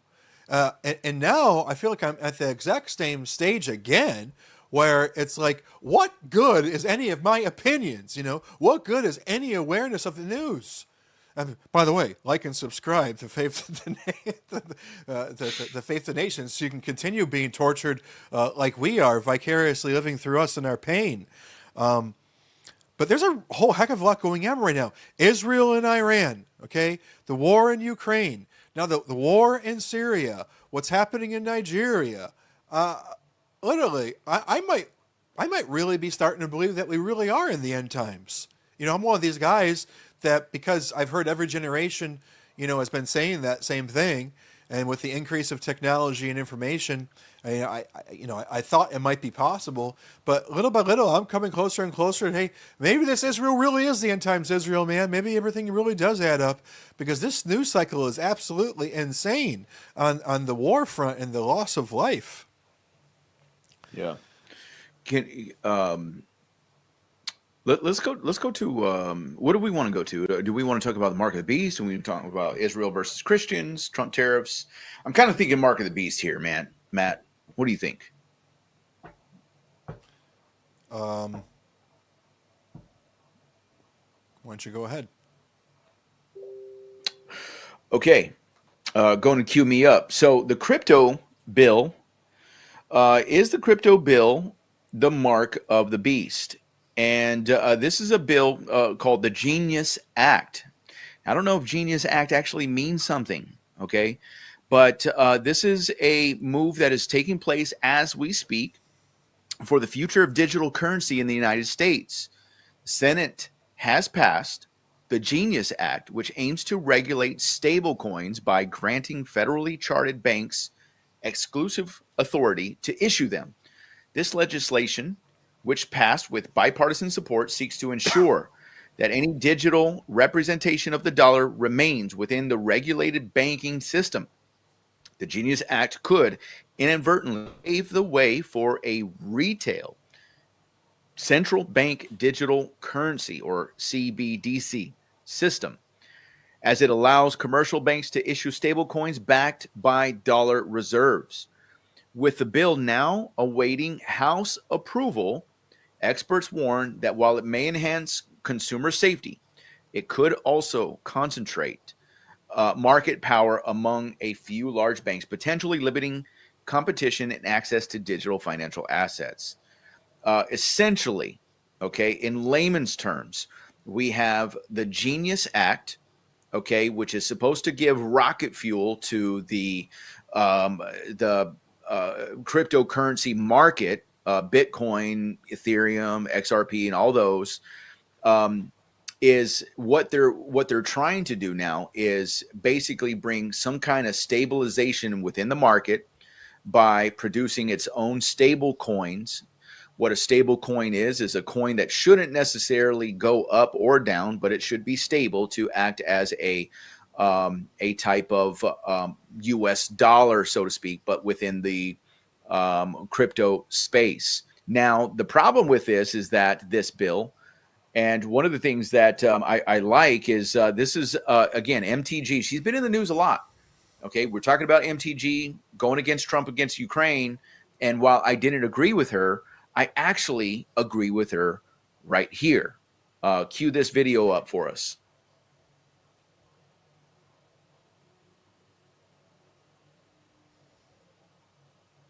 Well, why don't you continue? Because it looks like you didn't mark any segments in it. I didn't mark any segments in it. What? Okay, that's all right. Well, is there which video is it? Let me see. Can you at least play it, and I'll tell you where to go? No. Here, let's play this other one. Let's play this other one first, and I'll fix it. Okay. Cue us up, Matt. Where's all of our videos, dude, of MTG? You know what? Let me just share the screen, dude. I'm just going to share the screen here. Let me go to X. Let me see here. Where do I go here? X home. Okay, let's go. Okay, let's see where we at here. MTG. Let's go to this one right here. This was MTG talking to Steve Bannon. And I think it's around the 40-second mark where she begins talking about it right here. In 2025, when no one is paying attention, no one's talking about it, everyone is in blind rage about the Epstein Files, and I don't blame them. However, right now, what is being voted on today in Congress is the entire setup, groundwork, and entire infrastructure being laid to move from cash to digital currency. And the number one thing that is not happening today is a ban on a central bank digital currency. This means the ability for the government to take control of your digital bank account where all your money is and turn it off. And this is why I'm so upset and it's not being talked about. Steve, I was the only no vote on the rule last night. And Congress set a record last night, and no one's talking about that either. This was the longest vote held open for a rule in history, And it finally shut down sometime around midnight because there was a deal made, and the deal will not be honored. It was a deal that Speaker Johnson made, and he said that he would put a ban on central bank digital currency in the NDAA. But let me tell you something, that's going to get stripped out in the Senate, because what they told us all week long is the Senate does not have the votes to pass a ban on a central bank digital currency. So I want to lay this out straight for you all. You never thought in your lifetime that the government would shut you down, would close your churches, would close your schools, would close your business. And that happened only a few years ago. But what is happening today is the groundwork is being laid, and it's all in the name of cryptocurrency and stablecoin, but it is the entire regulatory process to switch us from cash to a cashless society to digital currency that can be controlled by the federal government. And there will be no ban on a central bank digital currency. There will be no way to protect your ability to fully control your digital currency in the future. And I'm voting no to this today. I don't know if there'll be any other no votes on the Republican side, but I'm voting no to this because I'm a Christian and I've read the Bible and I believe what Revelations 13, 16 through 17 says. And I just cannot vote for a future system that will do that. And so there you have it. Again, MTG is stating her thoughts on this Genius Act, which, interestingly enough, Matt, we talk about it a lot, how, there's things in the government or the things in the news that overshadow certain things that, the House of Representatives or bills that are getting passed. And you got to kind of wonder, what's going on with the thing, as she was starting off in that video talking about how the Epstein Files, everybody's talking about the Epstein Files, but then all of a sudden here comes this act, right? And it's trying to get passed, right? And she goes on to say later on, she's talking to Steve Bannon, and, she's saying how we didn't even know that there was another bill being introduced except Monday. Like, we all knew about the big, beautiful bill. But now all of a sudden, out of nowhere, here comes this Genius Act, and they don't even have time to even really go through it. And Mike Johnson, the Speaker of the House, isn't giving any of the representatives the opportunity to amend it. That he was just forcing them to just vote yes or no. And obviously they have to, they're being forced almost to vote yes, because it's under the guise of Donald Trump's agenda. And so, we start talking about that Trump meter, where's our faith level in all this, man? It just might be a little bit below 50% right about now with all of this. And so right now where it's at, this bill, the ACT bill, or the Genius Act, it went to the House, it passed the House, it goes to the Senate. The Senate just voted on it today. They voted yes. Now it goes back to the House for one last vote. And so, we'll see. We'll see where it happens. I mean, at the end of the day, you just can't outpray prophecy. You just can't outpray prophecy. God's will be done. Scripture will be fulfilled. And it just is what it is. Brother Matt. Yeah, I agree. On the cryptocurrency front, there's a whole lot to be said about all this. And as usual, I think that Alex Jones really did it sort of justice. Let's see if we can get this thing. It's really hard to overstate how dangerous it is. It is literally the mark of the beast system, a global social credit score, the ESG corporate governance systems right down into your smart devices, your phone, the smart appliances, the AI, surveilling everyone in live time. As you know, China's already had it in place about 7 years. Ground robots, drones being directed by it.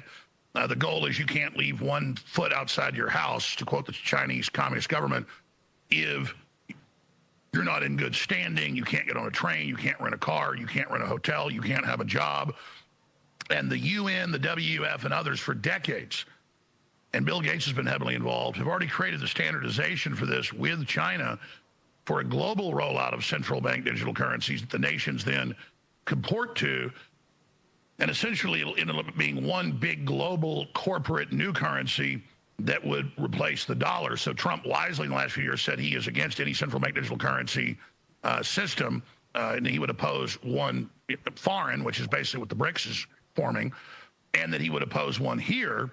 And he has supported Bitcoin and things that actually diversify currencies to the public that are free and open and open source and a competing market of currencies, which is the answer.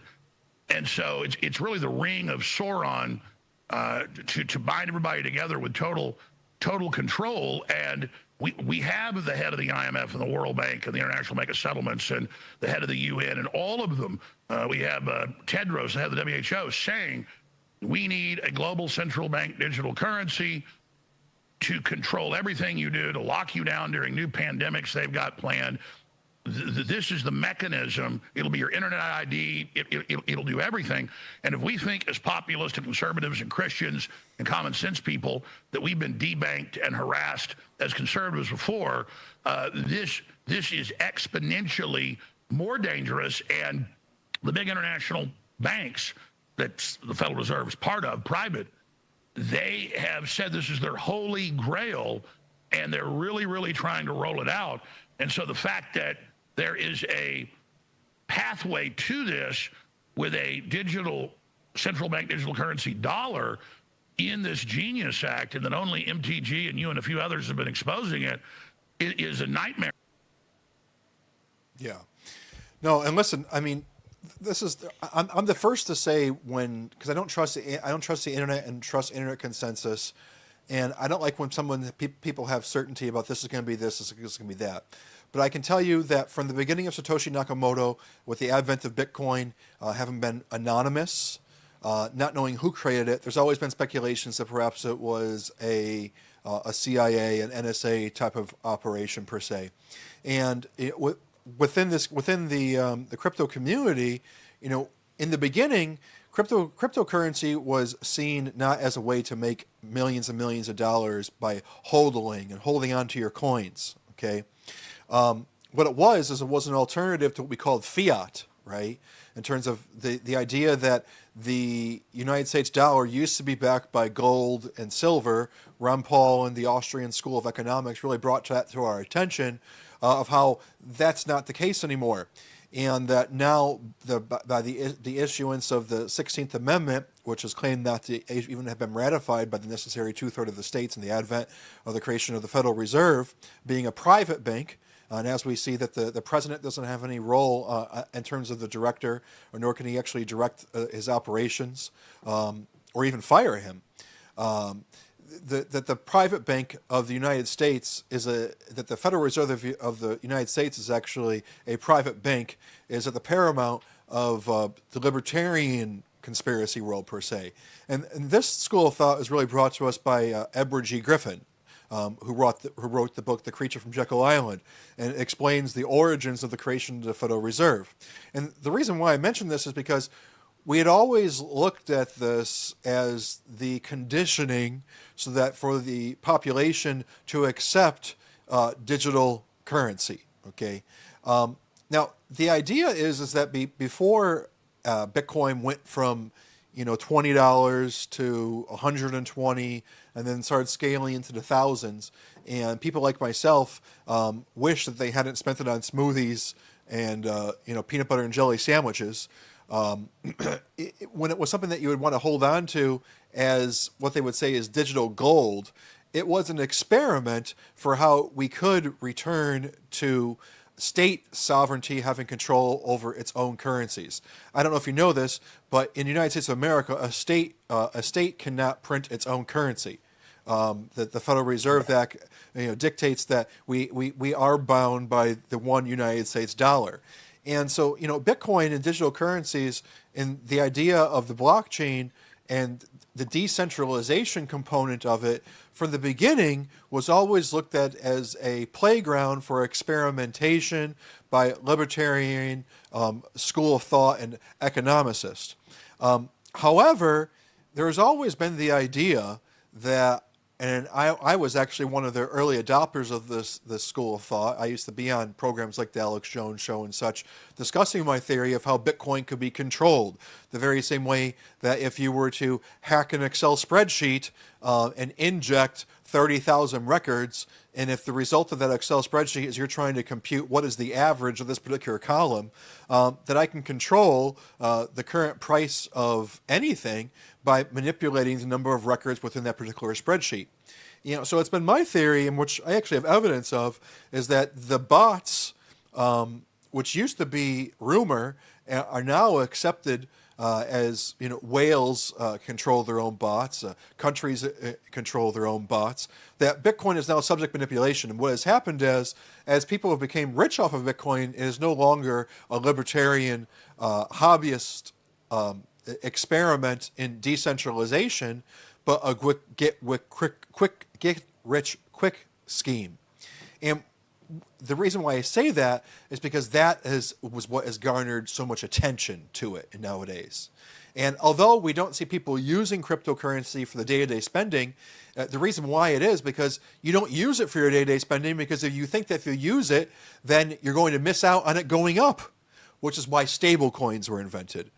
So stable coins are supposed to be USDC, USDT, these type of currencies that are pegged to every other cryptocurrency, so that we have the freedom to say, okay, I'm not going to worry about spending my stable coin out in the world, because I know that there's no volatility of this particular stable coin.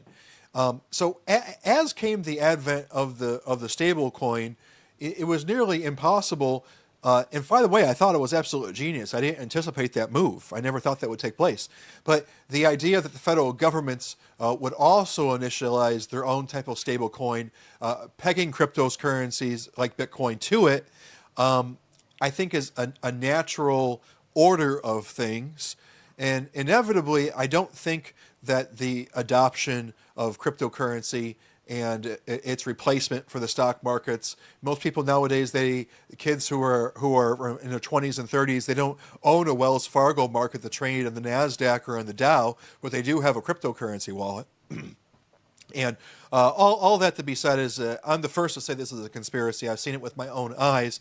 The markets have been manipulated. The price of Bitcoin got to be where it is today by bots and by whales and by manipulation.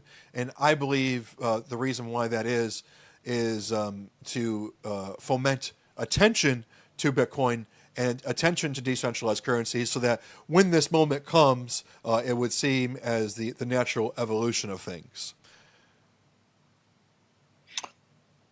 Yeah. Oh, by the way, we are taking off to the moon. Meme coin season is right around the corner. Pack your bags. No, I'm just kidding. Kidding, not kidding. I invest in crypto here and there. But I've always thought that, there's a possibility that it could turn into some kind of a mark of the beast or beast system type of currency. And I've always just made up in my mind that, it could be that I could have to just let it go.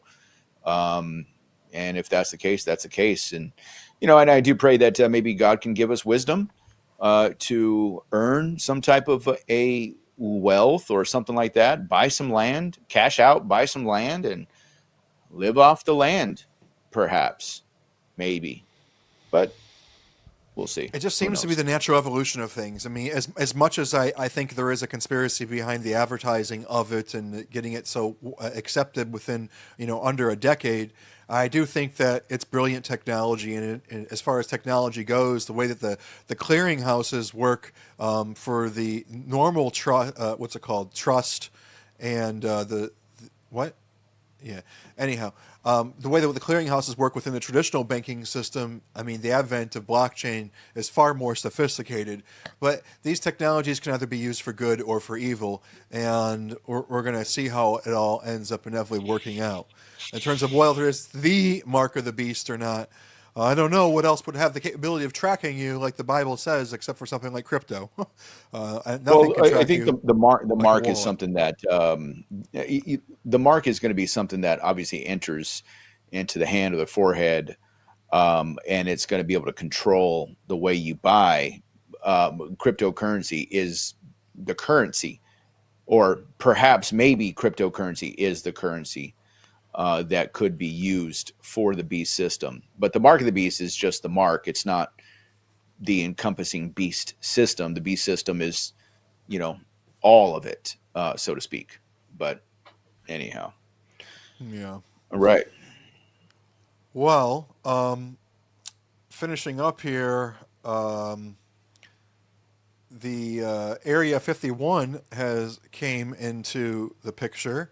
I'm no fan of aliens, but a massive wildfire known as the Gothic Fire is currently raging near Area 51 in Nevada, raising concerns among UFO enthusiasts about the potential destruction of historic evidence.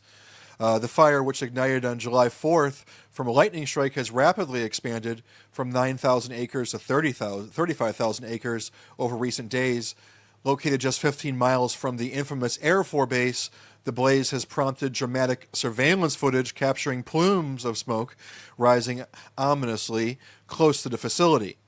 Fortunately, officials report that no structures are threatened, and firefighting efforts are focused on containment rather than suppression. The Bureau of Land Management. What? Hey, let's let's move that thing.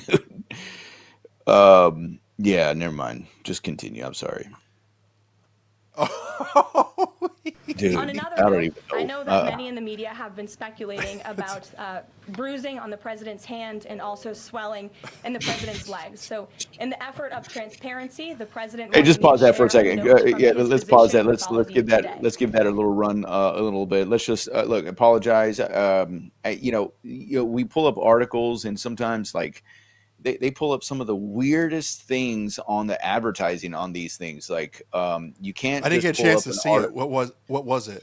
Yeah, I don't even know what it was. It was some kind of it's like human bodies candle that was showing a body of a woman, and it was just not the best. So just want to apologize for that. When you pull up an article, you get all kinds of weird advertisements, and that was one of those things that we just don't control. So sorry about that.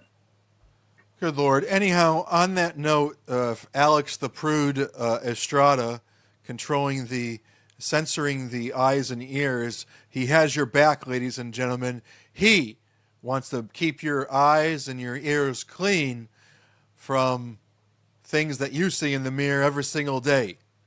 God bless you, Alex. Instead, we're just trying to keep it holy, man. Okay, this is Faith the Nation. Okay, we're not going to be like those other chinos out there. Okay, Ouch! we got these other chinos. Okay, we call them chinos, Christians in name only podcast. Okay, they say they're Christians, but then they're cursing, right? Then they're giving you all the kind of crazy stuff. They bring on people.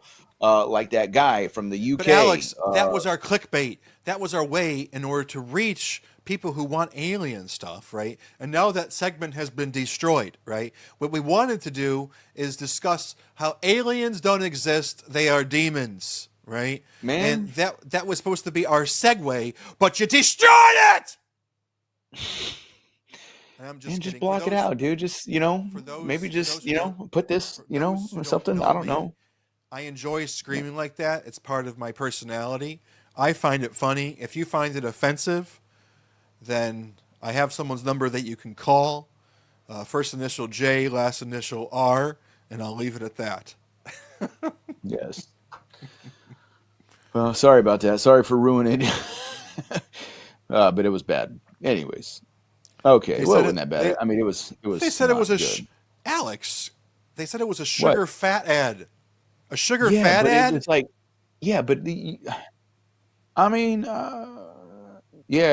just wasn't good, though. It didn't look good. Okay, let us know in the comments. Did it look good? Was it not appropriate? You guys let us know, okay? I don't think it was the best, so just let me know. If you guys think it wasn't appropriate for the show, let us know in the comments. Please let us know. We want to hear from you. You guys are viewers, okay? So we want to keep you guys around. Tell you the truth, doesn't matter what they think. All that matters is what you think, boss, and that's fine, no problem. But yes, I'll just recap by saying there that aliens, I can tell you 100%, are spiritual beings that are described in the Bible. Do I know whether they are fallen angels? No.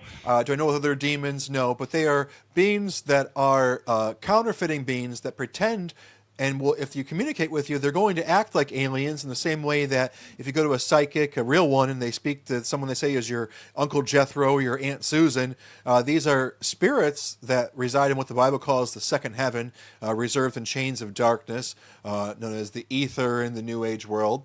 And that just like the spirits, when you go to a psychic, pretend to be your Uncle Jeb, well, these aliens, they're pretending, they're actually demons or fallen angels. They're pretending to be aliens because they want you to believe in aliens. Because aliens is a way for you to stop believing in God. Aliens, when you believe in aliens, you've got a long, deep rabbit hole that you get to go down of never-ending gurus and experts that will just titillate the mind and give you itching ears for just literally decades. I know because I was one of those people. Listening to George Norrie and Coast to Coast AM, midnight every day to 2 or 3 o'clock in the morning. In the beginning, before I knew the Lord, I can tell you that I cared very much about this phenomenon of aliens. And it wasn't until I bumped into the idea that aliens actually react. If you're one of these people that are having a problem with alien activity, like your abductions, or for some reason those aliens like the buttocks, right? If you're dealing with any of that, what happens is anal probes, right, Alex? I know that might be too much for you, that face. I don't know if that was because you didn't know or because you just don't want to talk about it. But nonetheless, is that if the aliens react to the name of Jesus, and that's verifiable information, and you can command an alien to go in the name of Jesus. So what you want to do, I think it was, what's his name?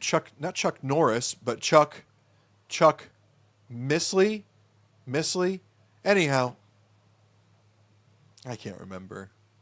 Chuck Missler is a pastor who's the pioneer of one of this stories that I bumped into 10, 15 years ago. And he creates a catalog of testimonies of people who have actually had encounters with these aliens, have invoked the name of Jesus, and has seen, as a result, these things dematerialize or reveal themselves as what we would call from the Bible demons. So with that being said, the reason why that matters is because you need to stop investigating aliens and you need to start investigating the scriptures, starting hopefully with the New Testament. You can start with the Gospel of Mark. It's the shortest of the 4 Gospels. And then immediately proceed from the Gospel of Mark into the book of Acts, where you get to see what your life should look like as a believer and what the apostles' life looked like after the death, burial, and resurrection of Jesus Christ, and the release of the Holy Spirit onto the earth to lead, guide, and direct those who would call themselves the sons of God, who repented of their sins, who recognize good from evil and how they have been brainwashed by millennia of kings and culture. And then once you're done with the book of Acts, you can start practicing what you saw in the book of Acts, and everywhere that you see it says that the apostles did that, know that it wasn't just the apostles that are supposed to do that, but you too. For everything, all the gifts and all of the supernatural acts that we see in the book of Acts are for every believer. But it's not just for fame and fortune or for a stage or the pulpit. It's to actually demonstrate and prove that the written word of God, which is the foundation stone, miracles are not the foundation. The foundation comes from the faith that comes from reading the word of God. But one of the best miracles that exists is that you would read the word of God and actually believe that it's true. So if you're researching aliens, I want to recommend to you this thing called the Bible. And I want to recommend that you don't actually start with this idea that you might have heard that the King James Bible is the only Bible, because those of you that are living in the 21st century, the King James Bible, a blood-bathed book, 200-300 years ago, would swear by it, but today it's a stumbling block for you, and it'll likely make you fall asleep and say, I hate the Bible, I don't understand anything all about that, unless you happen to be a fan of Shakespeare. So all of that being said, don't worry about Area 51. Let's let it be burnt to the ground, and we just don't care. Did you actually have that Charlie Kirk thing pulled up over there? Because Alex, you didn't create a segment out of it. Just do the whole. You can't do the whole thing, or what? I was trying to blame you. It actually didn't load. It didn't load. It didn't load for some reason. Maybe I turned it off in the middle when you were trying to load or something. Yeah. Well, let me. I think I have it on YouTube, or not YouTube, but did I not? Man, dude, what's up with that thing, dude? Well, don't blame me. Here, I can bring it up real quick. Hold on a second. Charlie Kirk venerates. Here, I'm putting it in the chat room since you already got your thing open. Okay. Here's the link.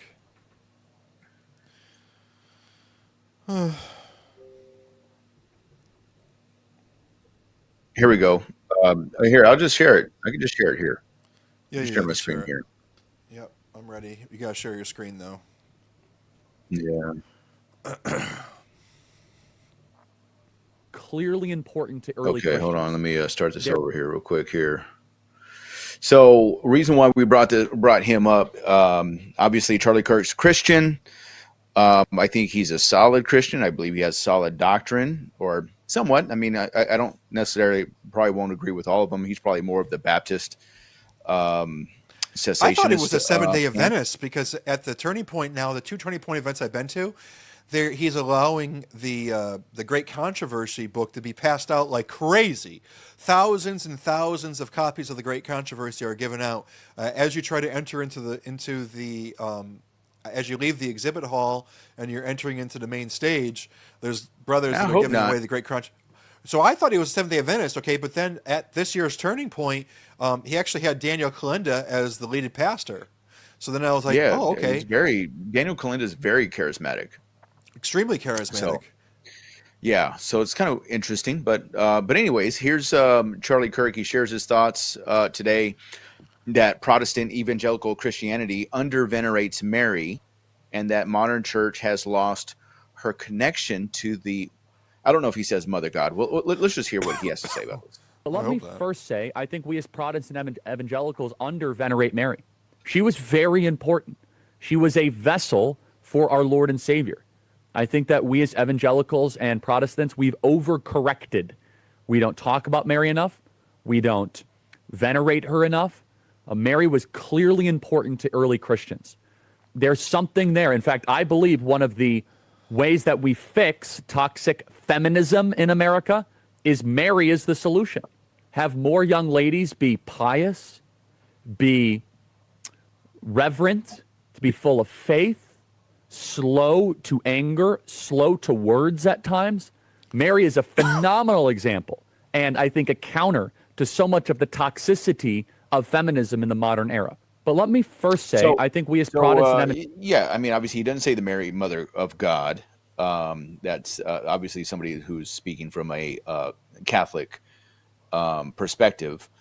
But you know, I actually think that what he's saying is not far from the truth, per se, in a sense of like, you know, Mary could be a good example. I think that's definitely good.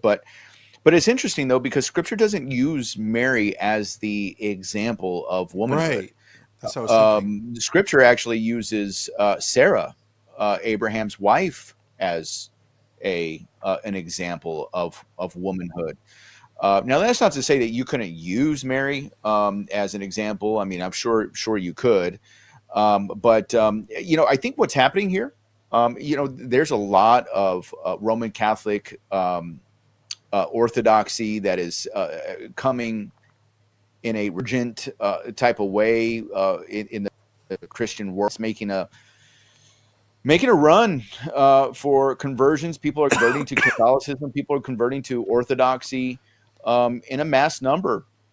And while I don't agree with it, I think in some ways it's good for, you know, Christianity in a sense that people are talking about Christianity. People are discussing things of the Bible. But I have to wonder, Brother Matt, is Charlie Kirk perhaps drinking some of the Catholic Kool-Aid, some of these influencers that are Catholic, and I don't think so. I think what you said earlier is the case. I think it's sort of I really see him as a really good mediator and a good steward of his resources and the attention that he receives. So it's odd because he does all this debating and stuff, but I think he actually does it with quite a good attitude and good spirit. And I don't see him as a contentious person. I think early on in his career, when he was a little bit younger, perhaps he had a little bit of attitude, and you see a little bit of smirking going on and things, right? But in recent years, like when you've got a pink-haired liberal show up on stage, I see his body language like indicate that he's giving them respect. He's pausing the crowd, and I think he's had a like trying to be a peacemaker and fill the gap with everybody. And so therefore there's a little bit of meandering going on to the, like you said, the Catholic as well as the Orthodox side of things. And I also agree with what you said because I have no problem with Mary. I love Mary. Great. I mean, literally because of the Catholics and the Orthodox, like they make me feel bad, you know, that I don't have such great reverence for her. Right.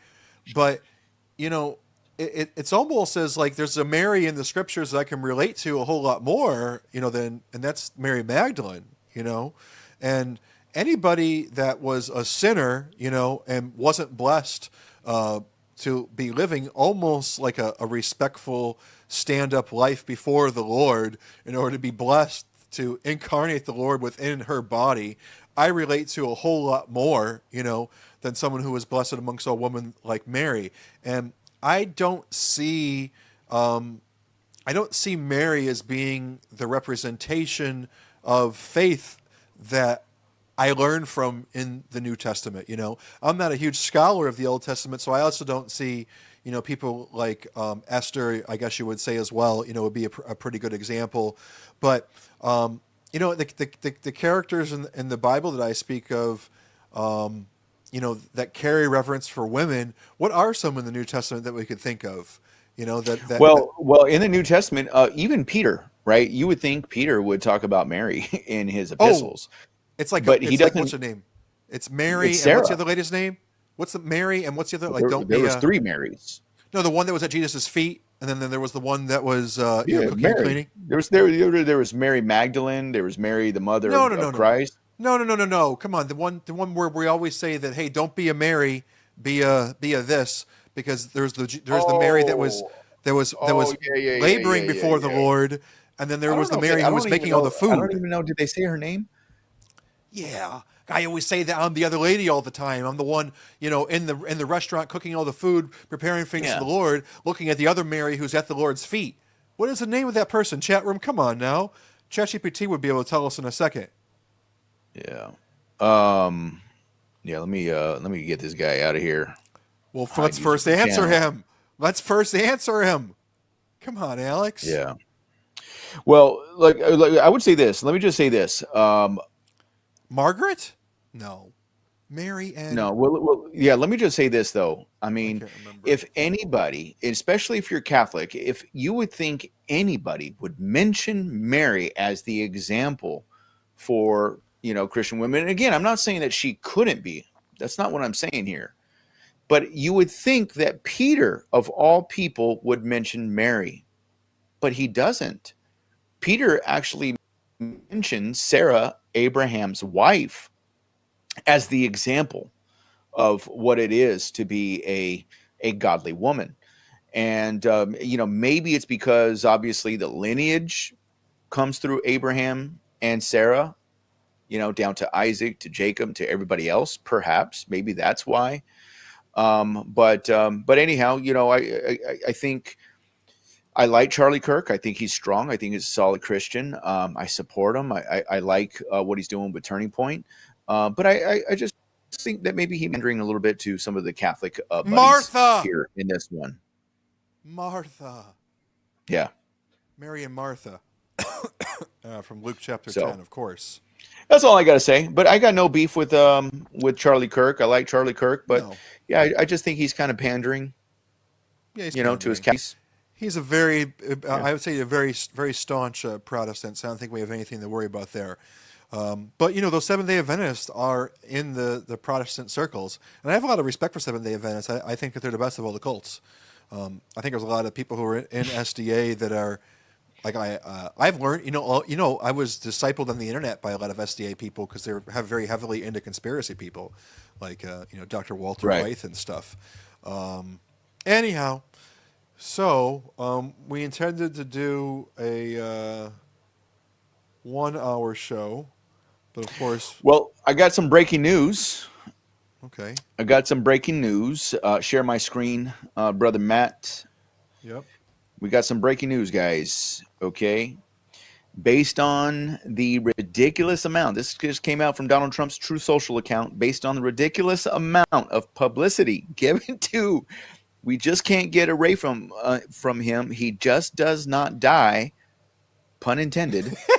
I have asked Attorney General Pam Bondi to produce any and all pertinent grand jury testimony subject to court approval. This scam perpetrated by the Democrats should end right now. It's not going to end.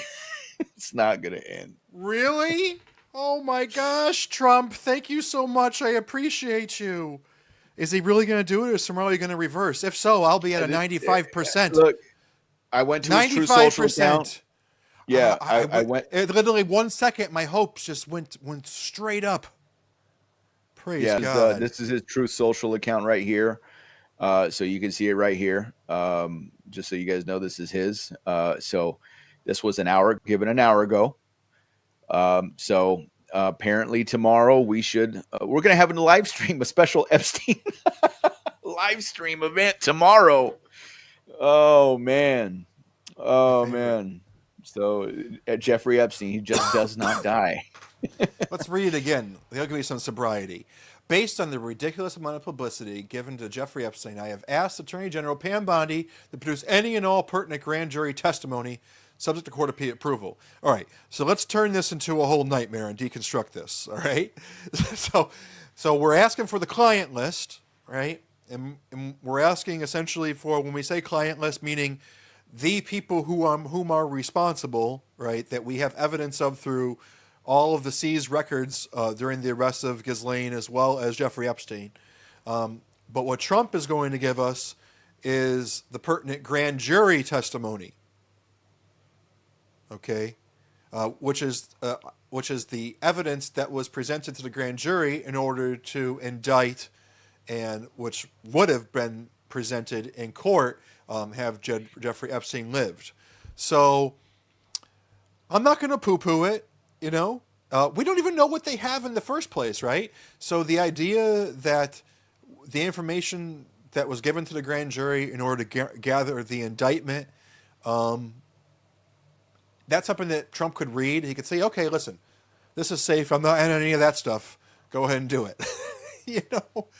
I wonder if this is going to make everything end. I think if he would have said all and any everything related to Jeffrey Epstein, then that would have ended it and felt good. But I feel we're going to wake up in the morning seeing more scrutiny there about what the grand jury testimony just not being good enough. But Trump, you've beaten me to a pulp. I'm up to 95%. I can't stand to drop back down to 65% or even below.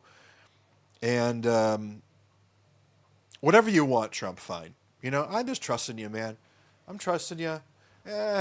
If I get proven to be a fool and you were some part of this New World Order and everything, and you're just here to give us COVID vaccine and kill everybody and get our hopes up and bring in the mark of the beast, and all of my friends online that didn't find Christ but are still conspiracy nuts, and they're all right, whatever. But as for me, I'm blindly trusting you. You have beaten all of the skepticism out of me. You win. You win. Yeah. I don't know, man. I'm just not trusting that we're going to get it all. I don't think it's going to be very good stuff.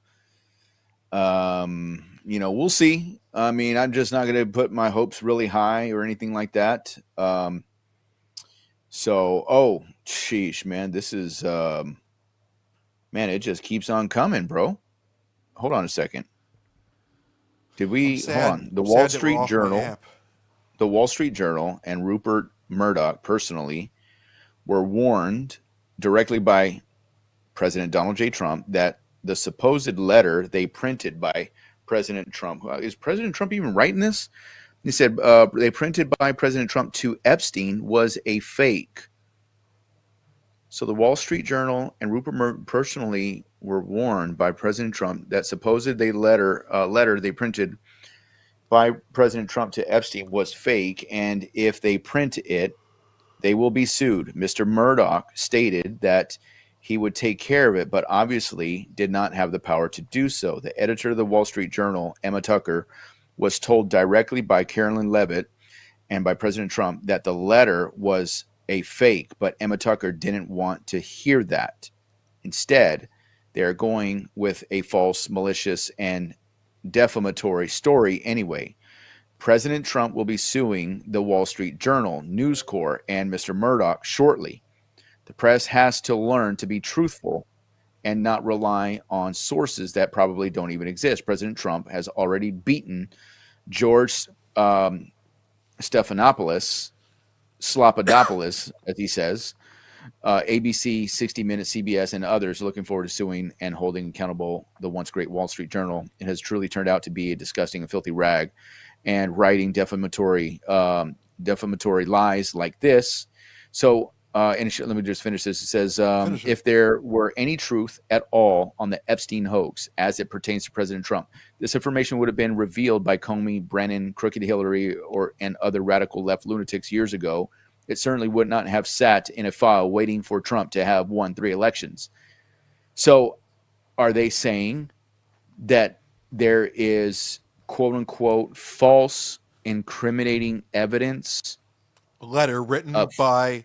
So it's a letter written by Jeffrey Epstein to Donald Trump that probably details intimacy in the way that the letter is written, as if they were friends and they knew each other well, or references that would make Donald Trump look bad, is my guess.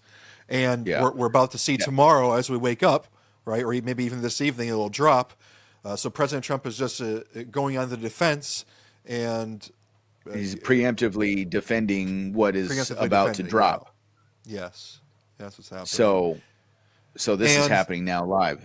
Yeah, and like this letter would be an example of things that were in the quote unquote Epstein files, right? That he is saying was fake, right? And that Rupert Murdoch admitted was fake per se. So yeah. Great. I'm just like, man, you should have told us this a week ago. If you would have came out, bro, and you'd be like, I mean, there's a letter in there that's fake. What do I care? Lie to me. Just like, don't lie to me in such a way where it's ridiculous, taking me on an emotional roller coaster. But I'm literally willing to believe you anyways, okay? I mean, under your presidency, horrific things happened, okay? And you passed... you are the one who brought in a vaccine that has killed millions of people, right? I've chosen to give you the benefit of doubt. I'm obviously mentally ill. Yeah. Know. Like that's I thought God spoke to me. That was the black eye of his first administration. I mean, July this is 13th, the second black. I wouldn't be here, bro. I wouldn't be doing all this if on July 13th, when I was watching that video, and when I was watching the assassination attempt live, of course, emotions kick in, all right? But after it's all well and over, when I made the decision to go rent the city bike in New York City and drive down the Times Square, drive down the Trump Tower, or ride down the Trump Tower, and when I get there, I got my speaker, and I don't know why I brought my speaker because I'm not really street preaching much anymore. And then when I started speaking, it just came out of my mouth, and that got covered by Forbes, right? Like, I literally felt God speak to me in the way that he speaks to me through weirdness and thoughts and things just happening. And if it hadn't been for that moment, I don't think I would have rebought into the whole Donald Trump train, because post-COVID and them trying to do what they did and everything, I thought actually I wasn't blaming him for the vaccine. I was saying that he was doing such a good job that they brought the virus, right?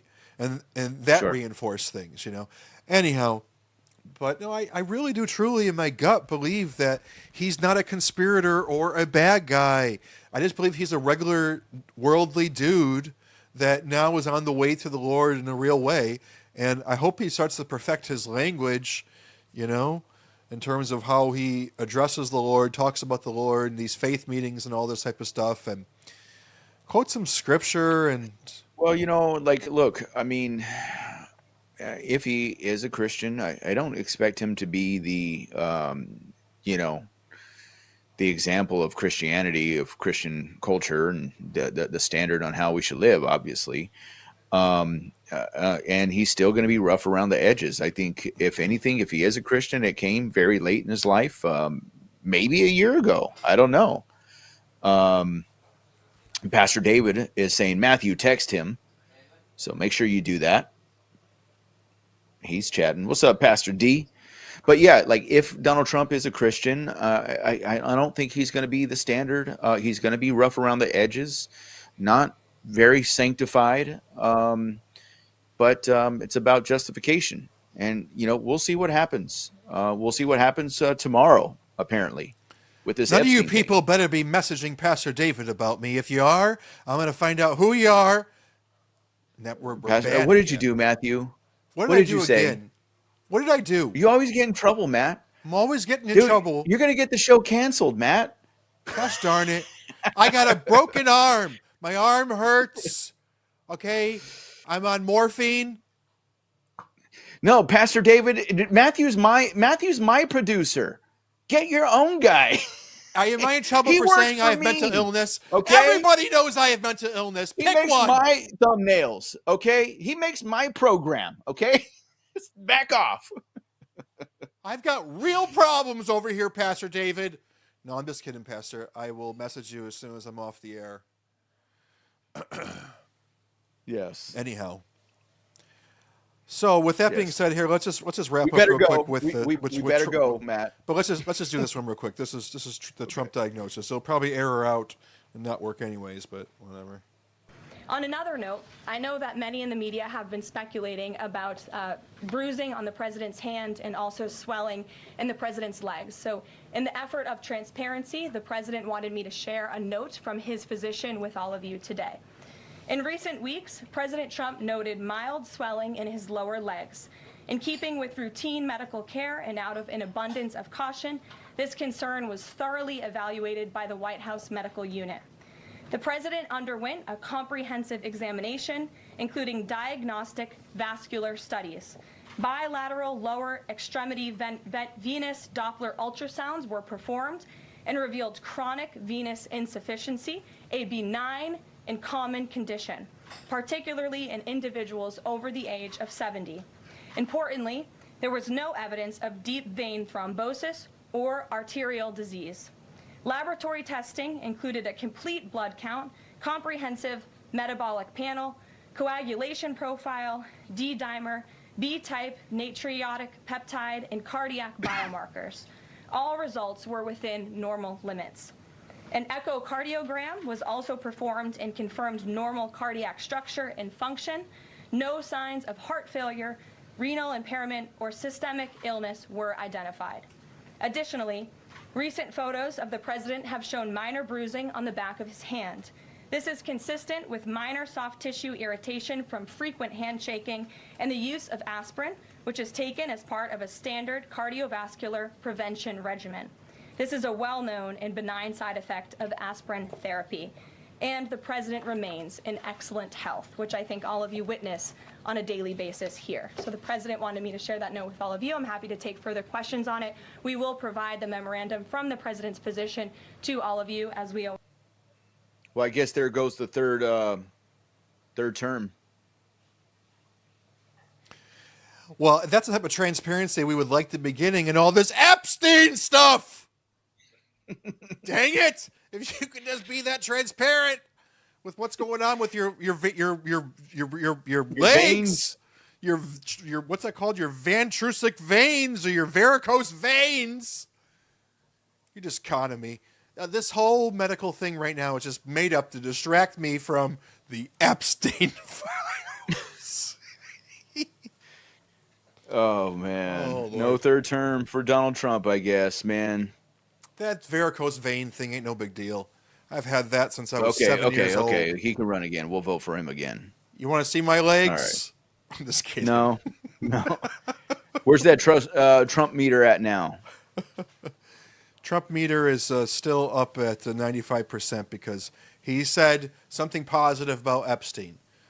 Okay, so, and he just came out with something good about the, transparency of the stuff. So look at my face. I look like I'm almost dead. I look taxed and tired. This is what you've done to me, You're full Trump. of life, Matt. You're full of life. Please, Trump, I'm in constant pain in my arm, and I don't need pain from you in my head. All right? Now, just so everybody knows, this is a pickleball injury. I'm not about to have a stroke, okay? I play pickleball every single day for a minimum of 3 hours.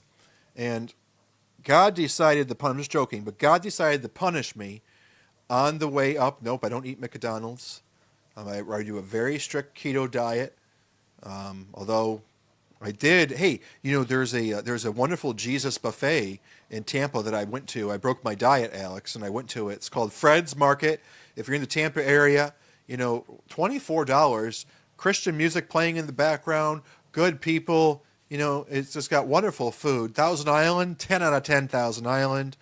So I enjoyed myself while I was up there. But anyhow, on the way up there, I don't know what happened, but on the way up there, my arm started to get destroyed. I wasn't even playing for 2 days. And then little by little, but when I was at Jonathan's house, I could barely lift anything. I couldn't lift anything. And then his wife took turmeric and ginger, grounded it up, put it on a paper towel, and taped it to my arm. I thought that was interesting and sweet and nice. So, but then I ChatGPT'd it, and it said it was stupid, and I can't do nothing. So,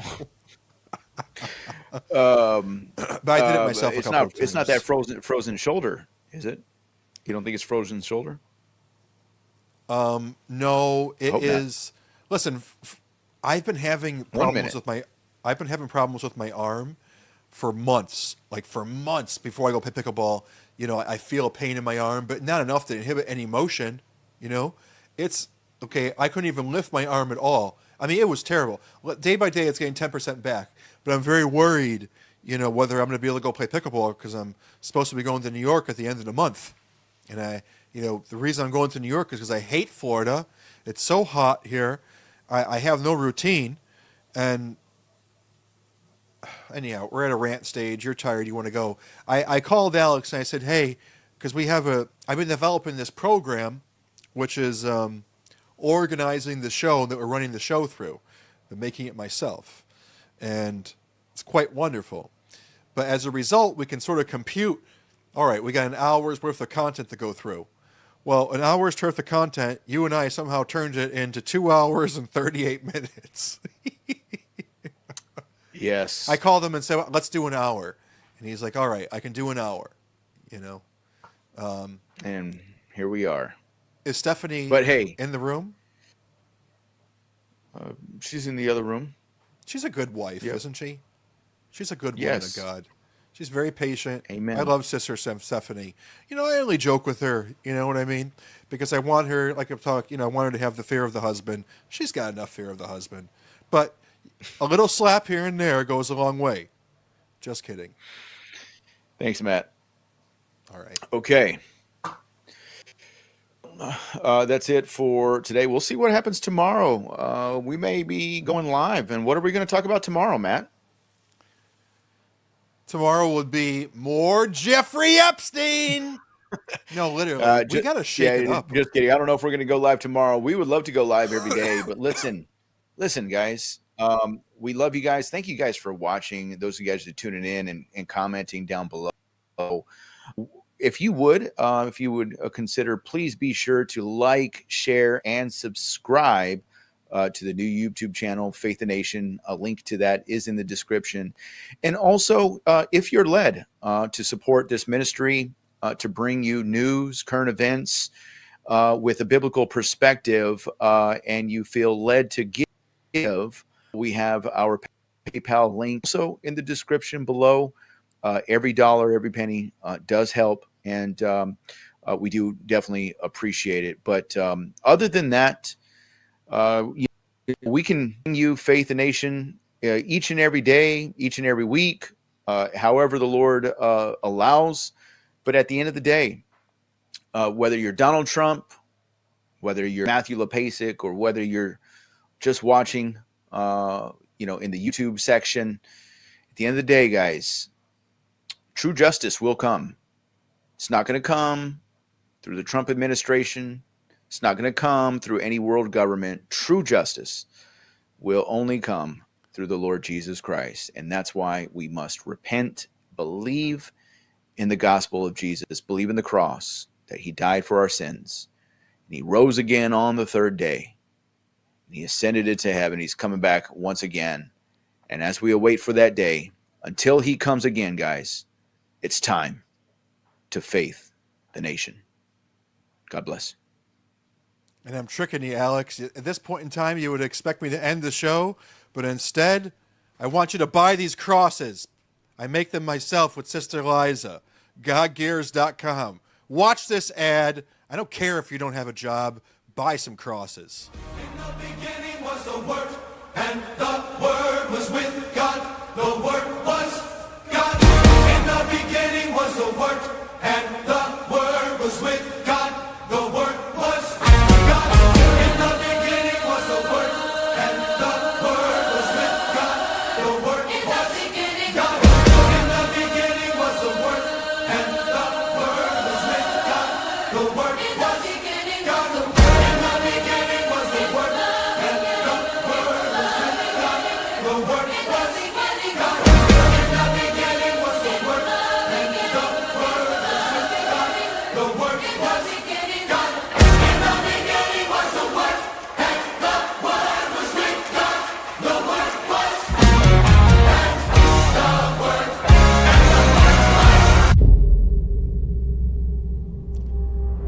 We do a little trolling. It's called GodGears.com. GODGEARS.com. Comes from China.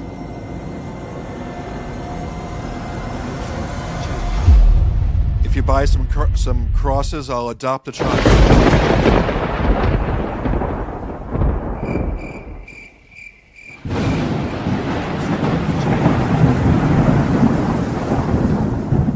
Yeah, I'm 5'7". Yeah, I'm 5'7".